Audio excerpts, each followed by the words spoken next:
your falsetto? Yeah, do it. You got fucking... Or don't. That's like dead air. Give us your falsetto. No. I won't give you my falsetto. No, I won't. No high note B on the air. Can't do it. Oh, God. I'm not a performing monkey. Yeah. That's fair. I don't like weird. doing things. I agree. When someone asks me to do something, I don't like to do it with me. I like to do it naturally, just out of nowhere, and people get a chuckle. I want to do it for C now, but it doesn't feel organic anymore. Well, I'm the same. I know what you're saying, B. It's like when we have to repeat a joke on the show or something like that, and you're just like, what? It's like, well, what do you mean? That's every show. That's every show. Yeah, true. It's the same joke. It's been the same joke. We're like a Dario Argento film. It's the same damn thing, movie over movie. Pull your Pope's nose out of your ass and get with it.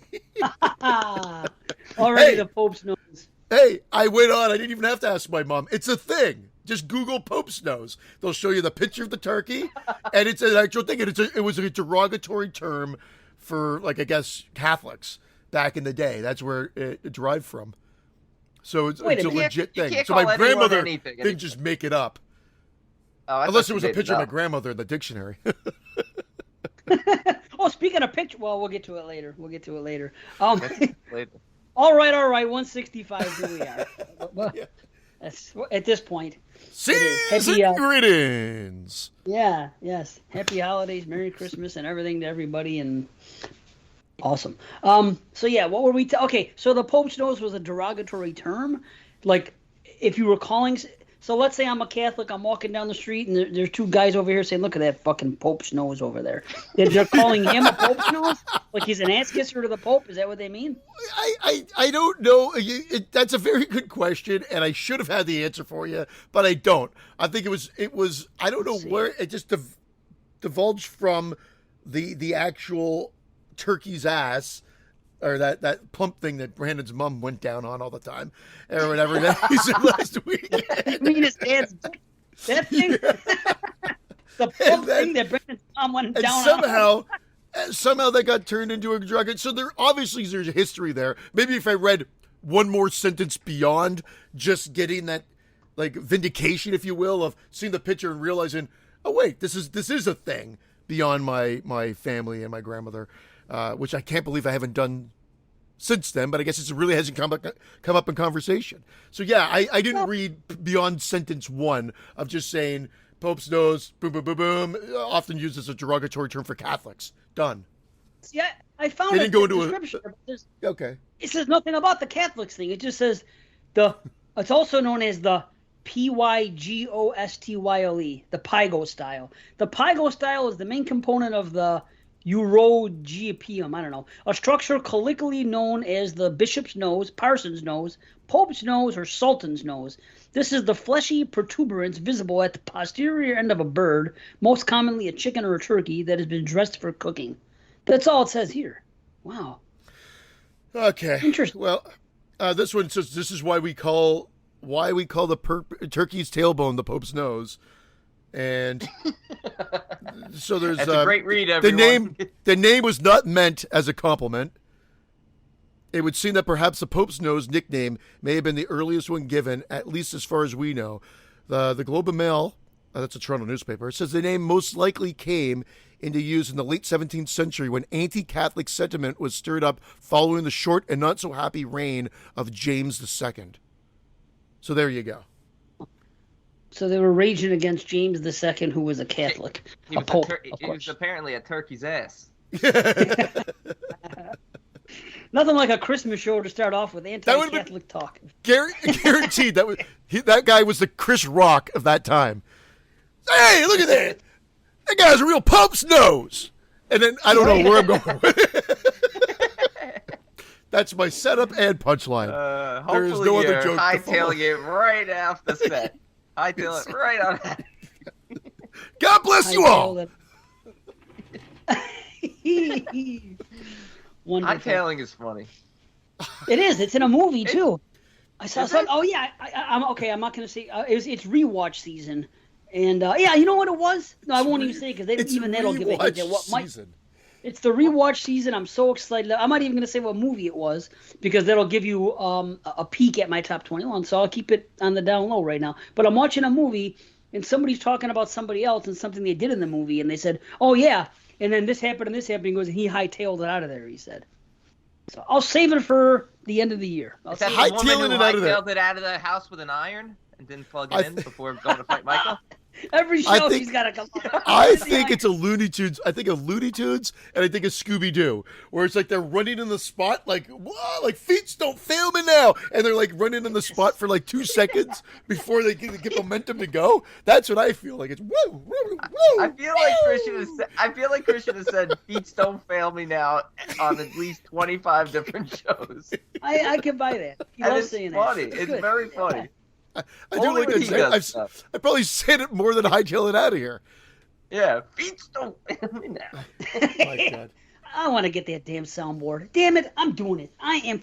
Next year, I'm making it a point. Do it for episode 201. Yeah, that just for 201. When Christian and I are out of here. Yeah.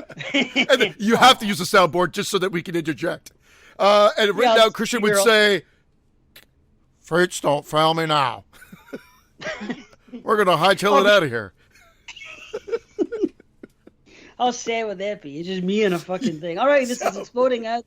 We're continuing on. It's me, Christian, Brandon. Here we are. And meanwhile, you guys are just fucking drops from my thing that I say. I start making false conversations and stuff. So what'd you think about the latest movie by, what's the guy that made, what's that called? Whatever.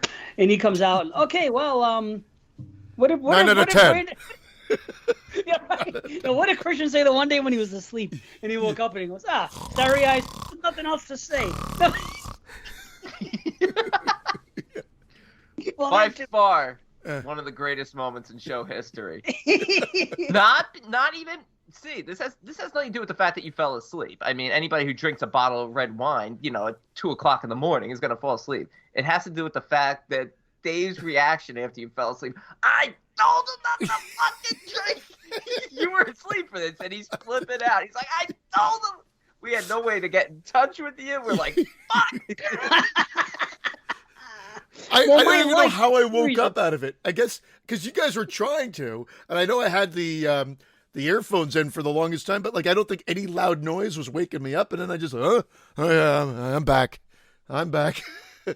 It's just great. You can slowly hear the sort of ease its way into the show, and then it just all of a sudden I think it overtook a little bit. It was a little louder than it was, and then you just hear Dave go, "Uh-oh, I think we lost C," or something like that. Honestly, that was some of your best material.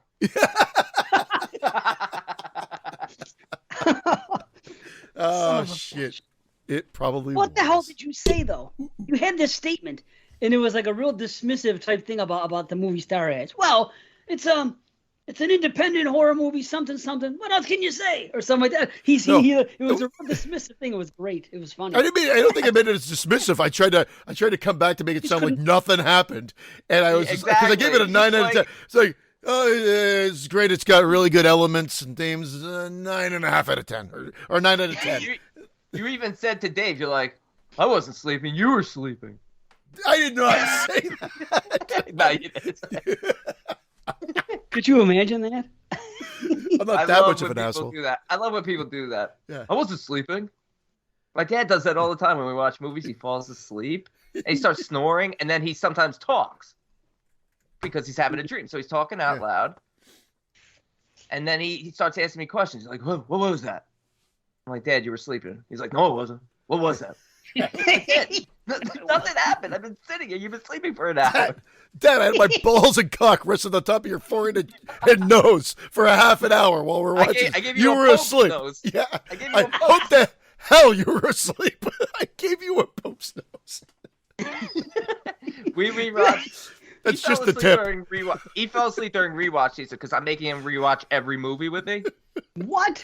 Are you? Well, every night. I'm probably like 15. This is for backup in case Brandon's not feeling well. His dad can fill in for him on the show. No, I'm grooming him to be my replacement. Perfect. Well, once him become the replacement, and the Patreon goes up to like $3,000 a month. Right? We rewatched Benny Loves You the other day. Yeah. Oh, okay. What was his thoughts on that? honestly, he loved it, but he slept for about an hour and a half of it, and it's only an hour and 35-minute movie. But he loved it. He's like, "Wow, that was really good." I'm like, "Dad, you slept the whole time," and it wasn't because he was bored. He was just tired. And yeah, and I'm like, "Dad, how can you say you enjoyed it? You slept all the time." I'm like, "He's like, I like Benny. It's like I like Benny. I like Benny. Yeah, it had good elements. It's a good independent movie. 9 out of 10. It is a funny movie. It is a funny movie. I was this close to watching it the other day, and I couldn't find it streaming. Oh, I could only get it from one person on Plex, and that person wasn't logged in at the time. So it's next in my order. So here's what I did for the year.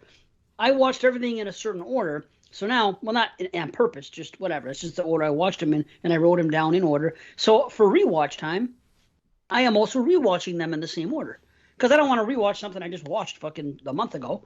It's still fresh. I want to sit on it for a while, go back, look, and do it in order again. So I came up to the point where Benny was there.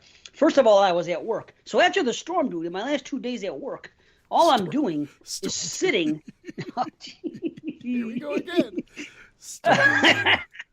I just had a stormy duty upstairs, as a matter of fact. I can believe it. Yeah. And you're sitting Indian style right now. Are you allowed to say Indian style? Or is it crisscross applesauce now? It's crisscross applesauce with a toilet roll up his ass. Like an Indian style. Why can't it be Native American style? It's Indian style with a stormy ass. It's Native American style if your ass is clean. What about Indian Burns? Remember Indian Burns when you were? Oh man, I love the Indian Burns. Right. Well, yeah, I think they changed that name. Who started that thing? Oh, yeah. I'm not looking. I got beat up. No, it's above my waist. Remember, if it's above your waist. Did you play with that rule? I just got punched or something. If I said no, yeah, you get punched if you look at it, but it had to be below your waist because if you held it up to someone's face, it doesn't count. You have to get them to look down at it. Oh, if someone did that to me, I just stick my cock in between the. I'd be like, "Yep, there you go. Joke's on you." Well, that was the whole point of the game, right? You held it down by your dick, so when they look, you'd be like, "You fag," and then you punch them. In the good old days, when you could call someone a fag and punch them for being a fag. Boy, how times have changed. Well, they still do that, you know. Yeah, in Alabama. No, right in here. My daughter fills me in on this stuff, and she says she wanted to join this group because she has a couple people that. My daughter's like me. She's just like. She doesn't have any like serious beliefs. She just, I feel this way about this and this about this. So she's like, I have friends that are like in the LGBTQ group. Of course, they have that in school now because why not? So they got one of those in school. She goes, I thought about joining that group. She goes, but I knew I'd be made fun of if I did, so I didn't. So everybody thinks that all this stuff's going on and that people don't. And then she says, I asked her a question. I go, what would somebody say if somebody was this? What word would they call it? Did she say a fag? So I go, everybody likes to pretend like all this shit's changed. It's only changed on your fucking TV and in your movie. That's true. And around other adults, of course. I mean, I don't know in the 80s how many grown adults, like people our age, were at work and saying, oh, that guy's a fag. I don't think they did it even back then. So, of course, now as adults, you wouldn't say it anyway. But again, maybe that's the difference. But I don't honestly think a whole lot has changed. But I remember when I would use it as a kid, when all my buddies and I would use it as a kid, we didn't know what a fag was. We were Not just exactly. like, it was just like, quit being a fag. You're acting like a fag. Right. Like, it was just another word. Yeah. It seemed to exactly. To seem to roll off everybody's tongue.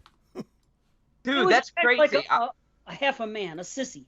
That's what it was. Being weak. It's like lame or weak or something like that. It wasn't really a hatred thing, like that fucking fag over there. I mean, that didn't really happen. If someone didn't like gay people and they were vocal about it, that's their business. But then again, the real positive thing that's come is that people aren't afraid to be out of the closet now like they once were. Dude, it's in fashion. It's in. I've been saying it for 2 years. Gays in fashion. The fact that LGBTQ is in schools now and everything, like my nephew was telling me, because I said to him, I said, you starting to talk to the ladies, teasing them and stuff. He's like, everyone's gay. It's like all the girls are gay. I'm like, what? It's a gimmick. Not really gay. Yeah. It's fashionable. Yeah, it's like an accessory. Yeah. Just a little bit of I take a little bit of issue with it. I mean, I get that everybody wants to be part of something, but it's like, it's almost like people want to be part of something just to oppose something else. Nobody wants to be a lesbian more than I do. But I'm not. Because you could only use your tongue. I have I can't even get into what I was going to get into. It's for another show. I will Have just some red save wine. it. Have some Yeah, red wine. have some Loosen red up wine. a little. And come Yeah, back Christmas. to it. Yeah, Christmas wine. Do your thing. Some eggnog. You drink Christmas eggnog? Some No, shit I like hate. I fucking hate eggnog. I Me don't care too. what it's Anything mixed to do with. with eggs. No, I love eggs. Nothing. I know you don't like eggs, but eggnog. Nothing about that name. This is my Dave Z-ism. This is my moment of Dave Z. If it's I agree. eggnog, does not sound appealing in the slightest. It's all in the name. I'm Agreed. like, why would I want to drink eggnog? What if they called Agreed. it a Ted Lasso? Would you drink Yeah. it then? Yeah, I'd gush it down. I'm gonna start calling what's that turkey? What's that thing? The Pope's Pope's nose. nose. I'm gonna What's start that calling that a turkey? Ted Lasso. Dude, that should be a cocktail. They should make a cocktail with like, I don't know, turkey shavings on top, like a martini with turkey shavings. What? You call it I don't know. I'm spitballing early ideas for this, but For our holiday drink. a holiday drink. Yeah. Turkey Fuck flavored eggnog. vodka with a cranberry garnish, and it's called the Pope's Nose. There we go. Yeah. Well, all right, turkey flavored vodka is disgusting.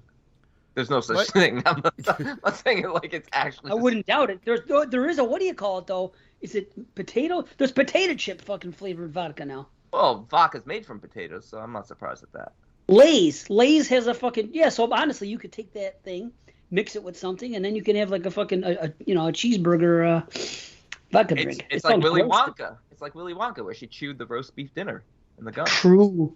That's right. It is like that, and then blueberries. Ugh, Yeah. God, I sounds love that horrible. movie. Yeah. I Oh, love so- that movie. God, Oh, it's I the fucking bomb. I hope I get it for Right. Christmas. I That's on my love it. list. Is it Oh, nice? I hope it- you get it too. You better get it. I really do. I mean, I have it everywhere. I just don't have the 4K, but I read up on the 4K, and it's getting good reviews, so I put it on my wish list. I'm like, boom. I put Willy Wonka on there, Empire Strikes Back, The Thing, Halloween, the new Scream one, and there's a couple other. You know what I mean? So I just put them up there. Some in The Quebec were Potter. selling all 5 of the Halloween 4Ks for $100 plus shipping. I almost pulled the trigger on it because I'm What like, is it that's with you a pretty guys? damn. Why?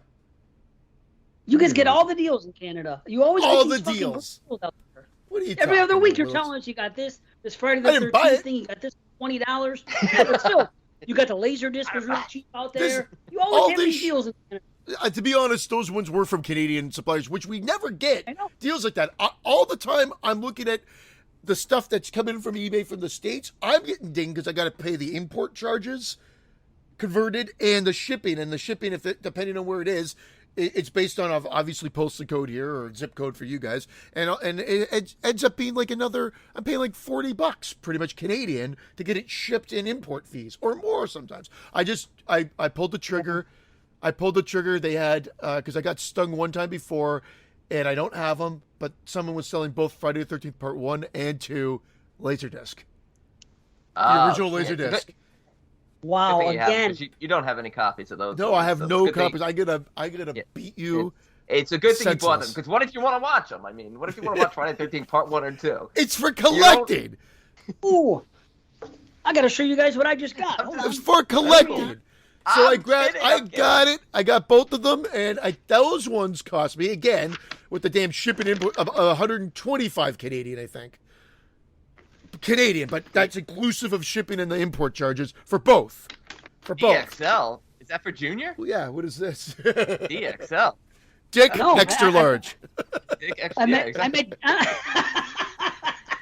I met Damien yesterday, actually. I met Oh, here we Damien. go. Yeah. Is his head in that box? And meet Damien. Go ahead, see, do it. Do it. What's his name? From Intruder. Oh yeah. Here comes old Parker. Yeah, there you go. Sandwich in one hand, swinging a hand in the other. I don't know why I have that little thing in my voice. What the hell did you get? I got a birthday present, right? In fucking the week before Christmas, because he's had it since August. And This I haven't guy had it wants since your the head week on a before. fucking Time. platter. Wait till you see what he got me. He's buttering you up. The timing is perfect because of the time of year too. It's amazing. Wait, I have wanted this Oh, we're doing an unboxing video. since I started Oh, is collecting. that a NECA? Look, Oh, it's a NECA. Oh, nice. Is that that's the one, the figure? It's the original, the big box, Silent Night, Deadly Night. Is it a That cut? you- Is it a cut box? It's a real, legit. Look at this freaking thing. Because Wait you a watched second. my video. Oh, this is the VHS. Oh shit. Yeah. The big box. Oh, what'd you think it The was? one A that you doll? can't get. Yeah, that was a doll. That's No, the no, big no. box. Nah. It's the big box, man. It's freaking. You cannot, dude. If you look on eBay, they're anywhere between like $70 and like $500. You Dude, can't. that looks like it's in great shape. Yeah, It is. that must be a pretty reissue. solid. No. They only did this once. You can tell by the bottom part, the way the writing is down there. Previously unreleased footage. This was the one. This was the one that was on the. You could even get the feel of it. You know how the big boxes used to be back in the day compared to the regular. Yeah. You know what I'm talking about, right? Dave, the old there's only VHS. one thing left to do. There's only one thing left to do. Sniff you know. Yeah, exactly. There you I go. never thought about that. No, not the box, smell. the tape. Oh, sorry. I was smelling the tape too. Or the Oh box. man, the VHS groups would have a field day with this guy, huh? Yeah. I know, right? Don't be unkind, please. Guy didn't even know what to sniff. Fucking guy calls him a collector. He sniffed the fucking box. It's an okay smell. It's an okay smell. Look, it even has the thing. But this was the one, because here's what it is. I was showing my video of my, my collection, and I came to my Silent Night Deadly Night, which was a reissue, and I was talking on it. I go, man, this is one that I have one of the most memories for. It was the big box, but I just have this for now. I wish I had the big box, but oh well. And he saw that, and remembered that I said that, and sought out a fucking big box for me. So I'm so happy about this. That's a nice good of friend. him. Yeah. When he See- murders you, I'm definitely going to be testifying on Yeah. his behalf because he got you that. Yeah. I'm also going to take that. I'm going to just invite myself over and go, yoink. Look. No, this is my prized fucking possession in this collection. When's it going That's on the awesome. shelf? I'm probably gonna do a TikTok video. Do it there. Give me something else to do on TikTok. TikTok. You know what I mean? This guy TikTok. fucking joined Okay. TikTok. Yeah. I didn't know you were a 14-year-old girl. That's cool. Hey, you get more videos on No, TikTok. TikTok is You get very more popular for videos than you everyone do now. on our YouTube, No, it's I'm- true. I'm- It's true. you know? So It's YouTube now. It's YouTube for ADHD people because everything's YouTube like 10 Lite, seconds yeah. long. I was thinking Yeah. of putting the old 25 Deaths of the Elf on the Shelf. I meant to do that for December, and I forgot to start. dead So end. now- You run another cut to the chase. I just Yeah, had a how'd thing you come know? up here.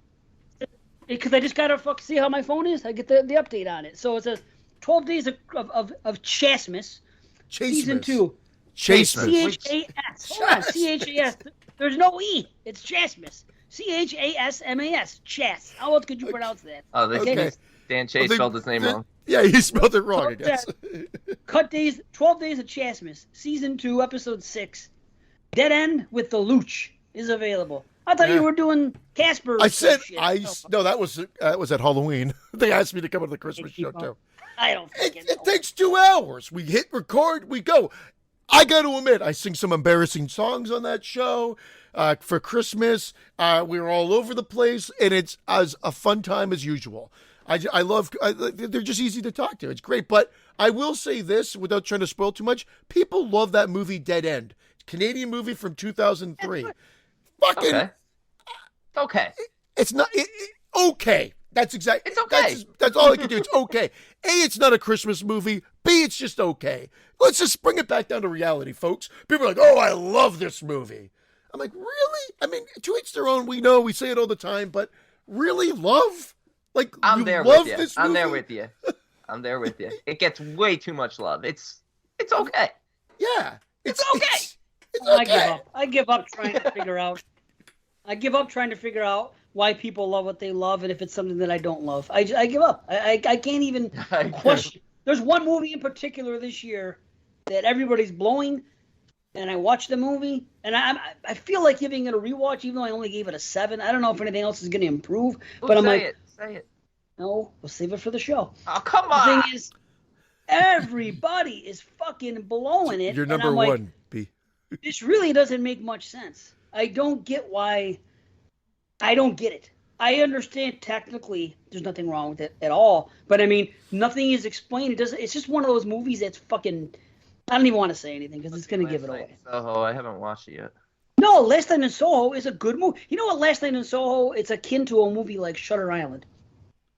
I love Shutter Island. In a way, it's nothing at all.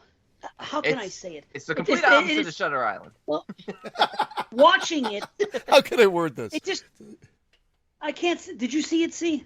No, I've been holding off. That's going to be one of my last watches. I suspect I'm going to love it.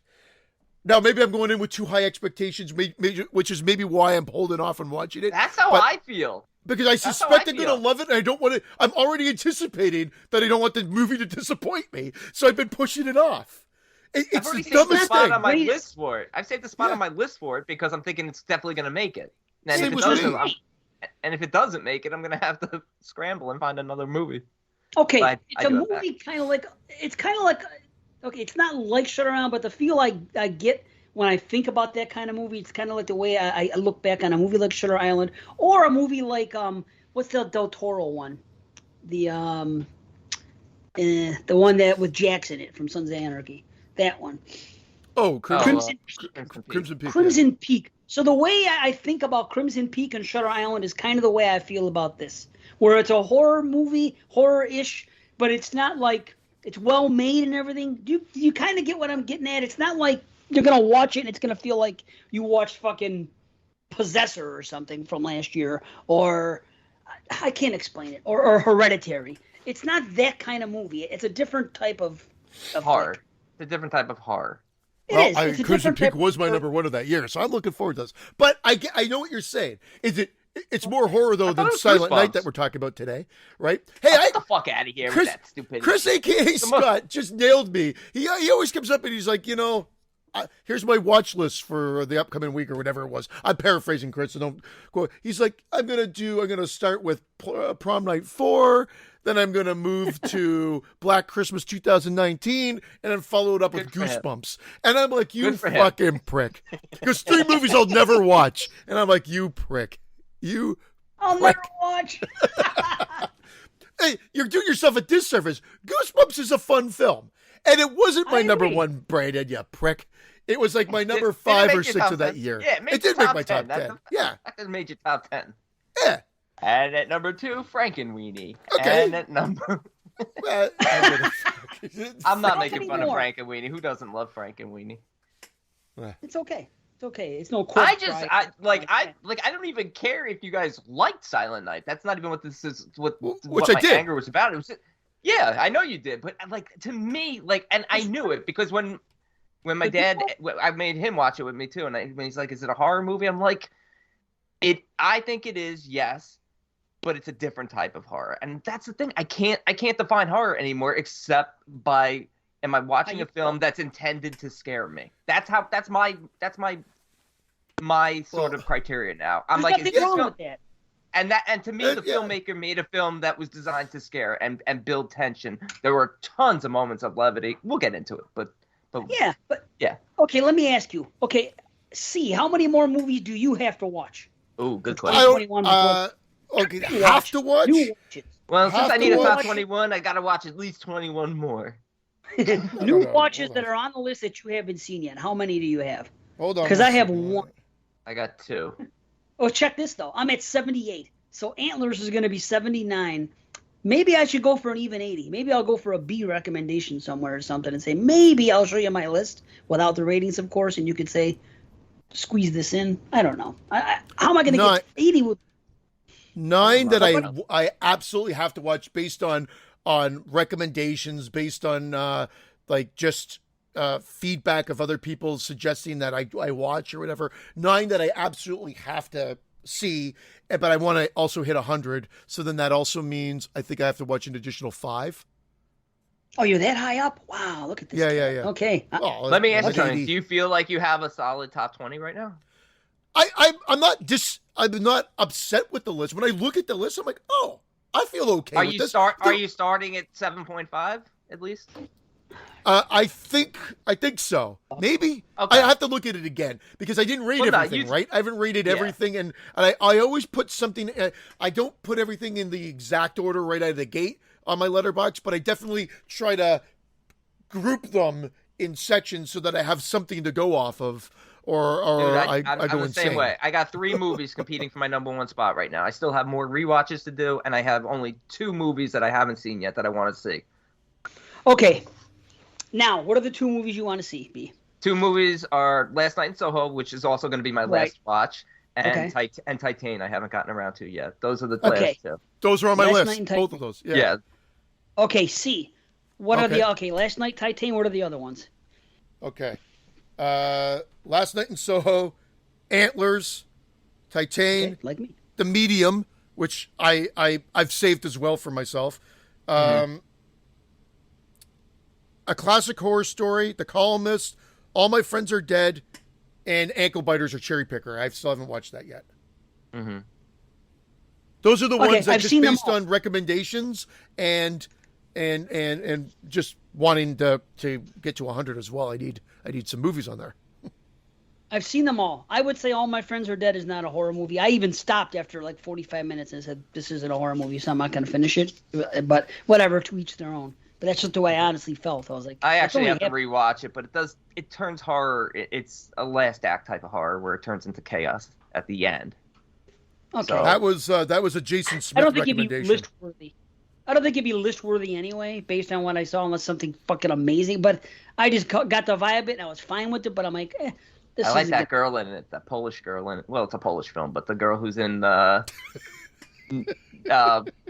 Nobody Sleeps in the Woods Tonight, the first one. Never I She saw have a that. Polish nose. Saw them. Sorry. She had a Polish Polish Pope's Pope? nose. Yeah. Yeah. How about Polish Loomis? He was in the Jean Paul beginning of that II. She had the old Jean Paul II. What the hell's Polish Loomis? In that movie, All My Friends Are Dead. In the beginning, it starts off with these 2 detectives coming in the place in the aftermath of they went down, and one of them looks just like Loomis, and he's Polish. Really? It's Polish Loomis. Yeah, watch that part again. I'm telling you. See, I almost kept watching it just so I could bring it up on the end of the year show, but I was so far new, and I saw what was going on here and what was going to happen. I'm like, I don't think this is a horror movie. I enjoy it. It's kind of like that movie that I really liked a couple years ago about the it was the UK music scene. What the hell was Oh yeah. that? Kill My Friends or Yeah, something like that. Or... Yes. Exactly. Kill Your What was Friends, that? which is the one. Kill Your Friends. Yeah, yeah. Another And one I I- remember Watson said that didn't even feel remotely like a horror film.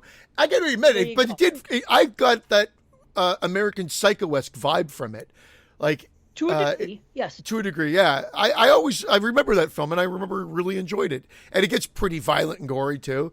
And Jason Smith he just said All My Friends Are Dead is fun, and he just noticed it wasn't on my list, so he knew I wanted to get to 100. So I don't know if he necessarily meant it was list worthy, but it was a recommendation to watch because he knew that I wanted It to is hit a 100 fun films. film. That's a film So- I watched early on in the year. Maybe I'll rewatch it, but it was definitely fun. What was the Yeah. argument, Dave, that we had on the show that, not the argument, but when we were discussing horror and there was one film in particular that you said, I didn't think it was horror or whatever like that. And Heather said, I don't know what your definition is. And she didn't really care because she Oh. said like everybody, it wasn't the beta test, was it? Yes, it was the beta test. Did you watch it? I did watch it, and I do have to agree with You you. I think it was honestly don't know. No, I don't know how No, I people can agree. think this movie's horror, Neither other than does the Watson. opening. The opening setup, the opening. Don't get me wrong. I enjoyed the movie. I actually like I the did Jim too. Cummings guy. He actually. Everybody says he's a really low grade Jim Carrey ripoff. I never even thought that. I don't know. But Jim Curry. Jim Carrey's. I don't know. I thought Dave was doing it to be a dick because I was gonna do it to be a dick, but he beat me to it. I was gonna be like maybe Jim Carrey, but not Jim Curry. Jim Curry. I thought it He's was the some other Bollywood version. All right, then. He's the Bollywood version. He's got crazy like hair and everything else. The Indian Jim Carrey. Anyway, Jim Carrey.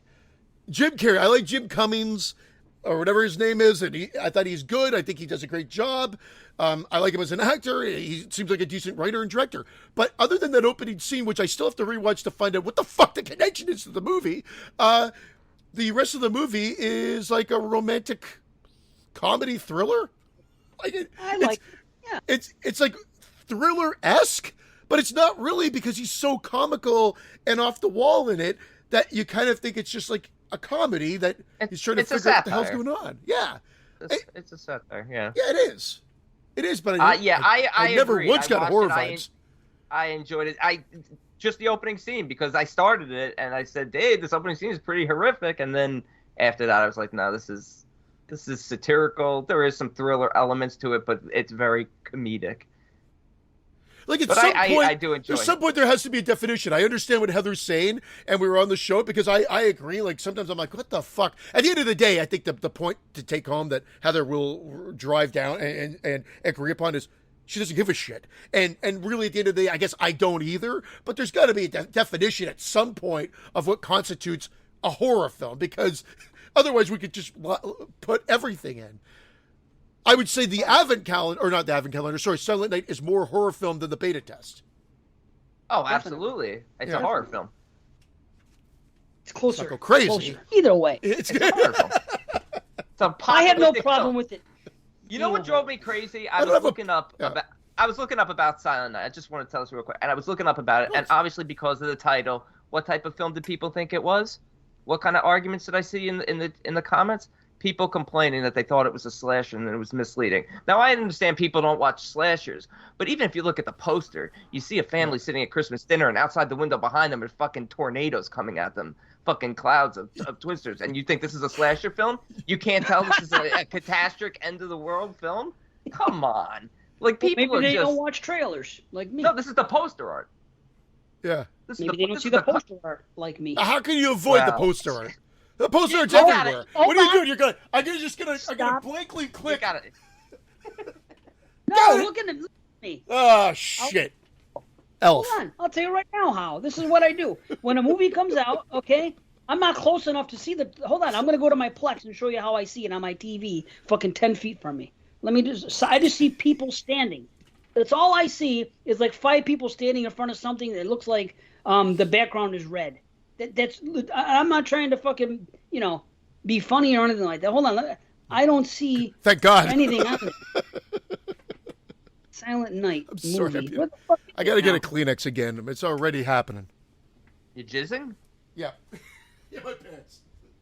Oh, there it is. Okay. Okay, let's see here. Okay, let's go to Luciani. Let's see. This is what I see. This is all I see. Oh, I'll wait for him to come back. Now, keep in mind, I'm not even looking at my phone. And I don't care to look at the fuck, because you know me. I don't care to look at the box in this case. No, I know, but if you're not... But, I mean, look... Oh, look how close you got to see. I can't see that. I didn't see a picture on my TV. I'm holding it for you, though, to see it. Look at that. Like, people are going to look at this and be like, oh, this looks like a good slasher. What are those storm clouds coming? See, I don't even see the clouds until you say, it looks to me like, when I look at that picture, I just see this, okay? Yeah. Okay, close enough. But- I just Yeah, see I can see it You know- right there. What's that fucking movie with Jamie Lee Curtis? Good one. I saw it a couple years ago, too.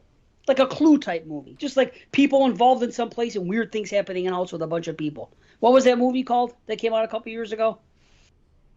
Wait, with who? With Jamie Lee? Yes. From a couple years ago? Yes. How the fuck do you not know this? Hold on. Why am I drawing a complete blank? I don't know. It was a big popular movie, too. It just came out a couple... It's Oh, Knives Out. Knives Out. Knives Out. Okay, look at Knives Out. Look at the cover of that. Okay? And then look at the Silent Night. It's the same fucking thing, minus a few people. Just people standing there. That's what I thought it was going to be. Some type of fucking movie like that, but more horrific. That's all I thought. You know what I mean? 'Cause that's all I can do. See, look it. See, I'll show you what I'm saying. When he gets back here. I'm sort of back. Hold on, guys. I apologize. Okay, no. So there's Knives I got Out. wrenched for a split second. It happens to all of us. I know all about it. You enjoy your life. I'm getting wrenched again, so just bear with me. Go wrench. It's okay. You're wrenched. We're recording! Mine's out of the house. So I'm okay. She's doing some of this shit, that shit, Christmas shit, this and the other. Now it's the guilt because 2 people fucking got her gifts at work. So now she has to fucking be obliged to go get gifts. That's why as soon as December starts, I say it at work, every job I'm at. I make it casually come up in conversation and say, oh, you know what? I'm not a gift person at all. My brother and I don't even exchange gifts to each other. And we're as close as 2 fucking brothers can be. But I put that out. Even when Damien gave me a gift, I go, I got to tell you, before I opened it, I said, I'm not a gift guy. I said the same thing. It isn't that I I don't like going to stores, and I don't like the stress of fucking trying to pick something out for somebody. It's too much I don't like it. I don't like it. I wish I could make a deal with my wife, my parents, everybody, except my daughter, who I'll always spoil. That's different. But I mean, you don't get me anything, I don't get you anything. Let's just enjoy ourselves on Christmas and just do other, you know what I mean? Let's just enjoy our company. Yeah. It doesn't have to be all this running around and bullshit. I don't want it. There's nothing good. If I really want something, I could, for example, like those T-shirts I bought. They had that sale at fucking Gutter Garbs, and I got 2 T-shirts. And I was online one day. They had a sale. They were 50% off. So I got 2 fucking Slasher T-shirts. Now, before I checked out, because it was like a Black Friday sale, I texted my wife and my daughter. I said, I found 2 shirts I want online, but I'm not going to buy them for myself. Would you guys buy these for me as a Christmas present? I said, all you guys got to do is give me $20 each. You can wrap them and put under the tree. And they said, okay. Boom. There you go. That's how I want to do, because I won't spend money on myself. So that's what I do. That's why I have that Amazon wish list. If I really want someone to say, here, I'm going to give you a $50 gift present. Here you go. Go buy whatever you want on Amazon. Then I could buy Willy Wonka. I could buy this and that. To me, if I really want something, I could go out and buy it. I don't need it to be gifted to me. So I agree. That's why cash is king. Gift cards and cash. I agree. Or just do what I did. I buy it and then you can wrap it. The only people I like buying stuff for are kids. Correct. Well, my nieces and nephews, not any kids. No. Hey, kid, come and have some want candy. some ice cream? Yeah. He's got his big white van. Hey, come on. Okay, so see, this is what I'm getting at. Now, I only see this on my TV, so it's not right next to me. First of all, I just saw this picture, and I thought it was going to be a movie like Knives Out. See, hold on. Okay, now here's the Silent Night one. Okay, I see this on my TV. And granted, it's fucking, it's this far away. Further, I just see this. To me, that just I just see people standing in front of a thing. I don't see any fucking clouds that he's talking about. If he never said that, I probably would not have noticed. Now, I see that, and then I see Knives Out, and it's a similar thing. I just think it's going to be a movie like Knives Out, but more horrific. See? Just people standing around in some fucking place. I never got stormed. I'm not saying that it's easy to see, but all I'm saying is, like, for the people who don't watch trailers, the people who don't read synopsis, they want to go in blind with everything. It seems like a lot of people were let down because they wrote, I was expecting a slasher. Why? Because in 2012 there was a Silent Night, Deadly Night remake called Silent Night, and so you didn't do any sort of research, and you're setting yourself up for disappointment going in expecting one film, and you're getting a complete 180 of a film from a slasher. And after Black Christmas 2018 or 19, whatever it was, they should know better. Well, easy. That's Christian's number 1. Yeah, Christian talks so much about it that they should have known. Which one? Christian's wearing a Diva cup right now. What are we talking about? Black Christmas 2019. Oh. I said after that. DC 2019. Yeah. It deviated so much from being a slasher like the first one was, or a proto, whatever the fuck you want to call it. It's a completely different kind of movie. So if you haven't figured out by now that a movie with that title, how about Wrong Turn? Was Wrong Turn, the new one from 2021, anything like fucking Wrong Turn from the fucking 2000, whatever the fuck year it was? No, it was better than all of them, but it didn't even need to be called Wrong Turn. Not at all. It could have been. It just cashed in on the name, but it should have been called The Foundation. The Heart Foundation. Awesome. But The Foundation, that's the name of the group that they were in. Yeah. That's a good title for a horror. Why not? The Foundation. You know what I mean? It was not Wrong Turn. It was Wrong Turn in name term. Wrong Turn in name only. Yeah. Same thing. No, I agree with that. But what a good film. What a surprise that was. I agree. I enjoyed it. The rewatch changed it a little bit for me. I've noticed my rewatches have really made a difference. So many movies that I had an 8.5 went to an 8. A lot of movies that were 8s went to 7.5s, and some 7.5s went up to 8. So I've had moving and shaking going on the whole thing with the second watch. Every film I've watched that was below an 8 has stayed below an 8.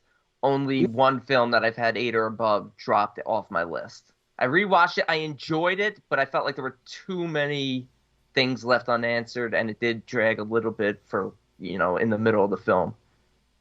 And it's a film I know I was in the minority for really enjoying, and I still really enjoy it, but just got bumped.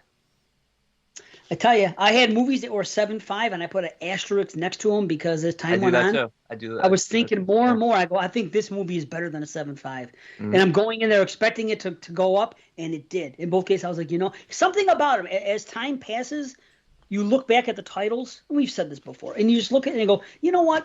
That movie is better than that. I think that's compared to the other movies that I rated here. This is better than those movies, I think. So, yeah, some of those And 7.5s, because I do the same thing. I asterisk them as well, and some of those 7.5s will wind up making the list at probably 8s, whereas some of the 8s I didn't even rewatch won't make the list. See, I have to rewatch the 8s. If I give it an 8, some of them I don't. Like, I don't have to rewatch certain films, like especially like, the real mainstream ones, like Escape Room 2. I thought it was great. I had a great time with it. Either I gave it an 8 out of 10. I really enjoyed it. I don't need to rewatch it to know if it's going to be on my list or not. Okay. I've never seen either Escape Room. I just figured that they were average at best fucking Hollywood movies. I enjoy them. Really? It's the first one. The second one's actually on a list, on the extended list to just to finish off the year. I was looking forward to that one too. Yeah, I think they're a lot of fun with both those films. Same thing with those other two you were just talking about. What is it? Don't Fuck in the Woods or whatever the hell they are. There's two of them. Yeah, nobody sleeping in the woods tonight. Yeah. Tonight. Yeah. Isn't Don't Fuck in the Woods a movie too, though? It is, yeah. Mm-hmm. Yeah. Okay. Okay. So those movies, I didn't bother with them because I didn't hear anything overwhelming when they came out. Like, oh, you got to see this movie. They're fun. The first one was fun and gory. The second one didn't make anyone's list. I tell you that. Nah. The first one I gave like a 7. The second one I give probably like a 6. Bless you. So, excuse me. Salud. But man, they do have good-looking women in them. Oh, do they? Good-looking Polish women. Yeah, the girl from All My Friends Is Dead is in both of them. All My Friends Is Dead. All My Friends Is. What? Yeah, I just realized. What did I say? All My Friends Is Dead. All My Friends. All My Friends Is Dead. Amazing. I would get upset, but I can't because that's literally my shtick, is to point out every fucking grammatical mistake you get. Like, how hypocritical it would be if I'd be like, hey, don't make fun of me. What's the name of the movie? All My Friends Are Dead. Yes. Well, the movie is. I want to do one with JP called All My Friends Is Dead. And Carly. Carly punches her cousin in the movie. Nice, yes. Like, hey, cuz, shut up. And she punched him. She's like, why'd you punch me? Because all my friends is dead. That's fucking great. Christian's like, can we move it on? Can we wrap this No. Sorry, I was doing something, so I came in at the tail end of that. I apologize. That's okay. We didn't need you. We missed you. We didn't need you. I was like, we missed you. And Dave's like, well, we didn't need you. We got by without him. We were able to go off here a little bit, talk about this and that. And I want to see if you two can recommend a movie to me combined that I haven't seen. Just one movie. There's one slot left to make an even 80. I got to look at your list, but I definitely feel like I could recommend at least. I'm just going to read it off. Want to hear it? Yeah. I'll do it quickly. Okay. Shadow in the Clouds, Curse of Aurora, Gorman, Queen of Black Magic, Saint Maud, Vigil, Sun, Lucky, Block Island, Happy Times, Funeral Home, Come True, The Heiress, A Ghost Waits, I Blame Society, Slacks, The Stylist, Bright Hill Road, Violation, Wrong Turn, Banishing, Held, The Power, Benny Loves You, Jacob, Spiral, Candyman, Night House, Malignant, Halloween, Paranormal, Zebra Girl, High Desert, Soul, The Columnist, Censor, Deep House, Candicia, Teddy, Boys from County Hell, Caveat, Last Matinee, Boy Behind the Door, My Heart Can't Beat, Meander, Seance, Bloody Hell, Howling Village, Classic Horror, Howard's Mill, Martyr's Lane, Making Monsters, We Need to Do Something, Gaia, whatever that is pronounced, whatever, The Djinn, Happy Little Bunnies, The Swarm, Girl Next, The Maid, The Feast, Vicious Fun, Broadcast Signal Intrusion, Coming Home in the Dark, Fear Streets, all three of them, Night Books, Titan, Old, Last Night in Soho, Blood Red Sky, VHS, Medium Strings, Ankle Biters, Agnes, Advent Calendar, Silent Night. Boom. Fuck! And I was listening for a couple of titles, like 4 titles I had in my mind right away, and you said all 4 of them. That's what I do. All right, so there's nothing that really sticks out, or maybe that you might think is a Dave Z movie that I should. Is maybe Agnes you didn't worth like checking out? No. Irene wants to see it. It looks awful. She Oh, saw that was yes, she wanted to see it. Dude, trippy story. Listen to this. So I'm not running out. There's fucking no good horror podcast anymore. There's like, I can listen to like 5. I'm so fucking, so anyway, I'm at work and I'm back. I know. I'm back at work and I it's slim pickings. So I have certain B shows and C shows that are back there for an emergency. So I listen to Colors in the Dark with Becca and Elric, and I have them backlogged till like the summer. So I listen to an old show of theirs that I never heard before. It came out in August. So I'm listening to it, and Becca's talking about going to a festival or doing one online, one of the festivals that's happening. And she talks about a movie named Agnes. And I think about Agnes. I think this to myself. I never even heard of this fucking movie. What is this? And no shit. Now, this was recorded in August. An hour later, I get a text from Irene saying, I want to watch the movie Agnes. It was the most random, fucking crazy thing. And she never comes to me with a horror movie. And it tripped me the fuck out. So then I get home and I look it up. It just came out on December 10th. So she saw it long before anybody else did. Becca, I'm saying. Or I didn't even know she saw it. She was just mentioned the name. So I look at it. I see a 4.4 on the fucking thing. I see a terrible cover. I'm like, okay, the wife asked to watch a movie. I'm going to watch it because this never happened. So let's hang. Frankie went to sleep at my mother's last night. So I'm not expecting anything. We watch Agnes. The first 45 minutes is actually real good. Not real good. It's actually good. And I enjoy the actors and this and that. And it's a possession in a convent.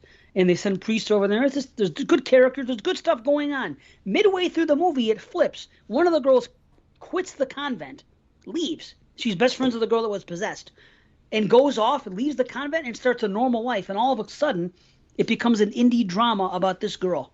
And then at the end of the movie, and she keeps getting signs from the girl that was possessed, and she acts like she's kind of getting possessed, but never goes full with it. Then at the end, she's having a conversation. She doesn't with go this full priest. possession. No, she just has these laughing fits, and she acts normal, but then What's his name in Tropic Thunder? Sorry. I haven't seen it. And then at the end of the movie, she's having a conversation with a young priest who was in training, accompanying the real priest at the convent for the possession, and he was there and having a discussion with her about finding God, and he talks about how God is the meat in the sandwich and explain how to get to him and this and that, and she's asking him, and they're having this discussion, and then a tear rolls down her face, and then the fucking movie ends. I'm telling you, the weirdest, and there's enough meat on the bone about the priest and the other priest that came in and the possession and one of the nuns to have a full movie out of this and actually have it be good. It was almost like this director was making like an artsy type film and having these flashes for no reason and stuff. Technically, it was fine, but there was just why he chose to go from horror to a fucking indie drama about this girl in the second half. I've never seen such a strange decision made in a movie. Yeah, dude. Not even bad, just why? What are you doing here? So, yeah. And that's I marketed was as a just horror film. I was just looking at my list, and I think I found a film on there that I don't have on my top 25 right now that should be on there. So now I got to fucking Agnes? add another film on it. Yeah, Agnes. Agnes. Yeah, Agnes. So you guys Agnes. don't have a recommendation. Based on everything I said, I'm pretty cool. Honestly, I have so many 7s this year. I could recommend something, but it's like, do I want to recommend a film that's not going to make my list? No, of course not. But maybe a movie that might make my list knowing my tastes. That's all I'm thinking. Did something stand out? We're like, well, I didn't like this, but this might seem like something he would like. If not, then fuck it. I'll end up with 79. Or I'll find a random one to make it an even 80 somehow. I don't know. I know Heather always has recommendations for me, too, and she sends them on their show, and then I can't remember what they were and everything else. So there was a zombie one or something, she said. And I think you recommended it to her. Probably Brain Freeze. Nah, I would remember the title like that. Nah, it don't matter. It's all right. I'll figure. I just thought if I spilled out my flicks, you would have Did you see Nightbooks yet, see? Yeah. The Goosebumps of this Okay. year, yet not making my list. That's why. Oh, spoiler. Oh. Spoiler, it's not making my list. Did you say you That was a saw lot of fun. Seance? Did you say you saw Seance or Meander, Dave? Both, yes. You did say, okay. That Sorry, was- I couldn't keep up those- with everything. Those were two that I forgot about Seance, but Meander was one of the ones I was listening for because I thought that was a very good film. Took me by surprise. Yeah, Meander as well. Wait, what did I? Meander was one. What about? That Did you was- say? fuck Did did you I- say Meander is Meander what? and Seance? Seance. Did you say Which one took you?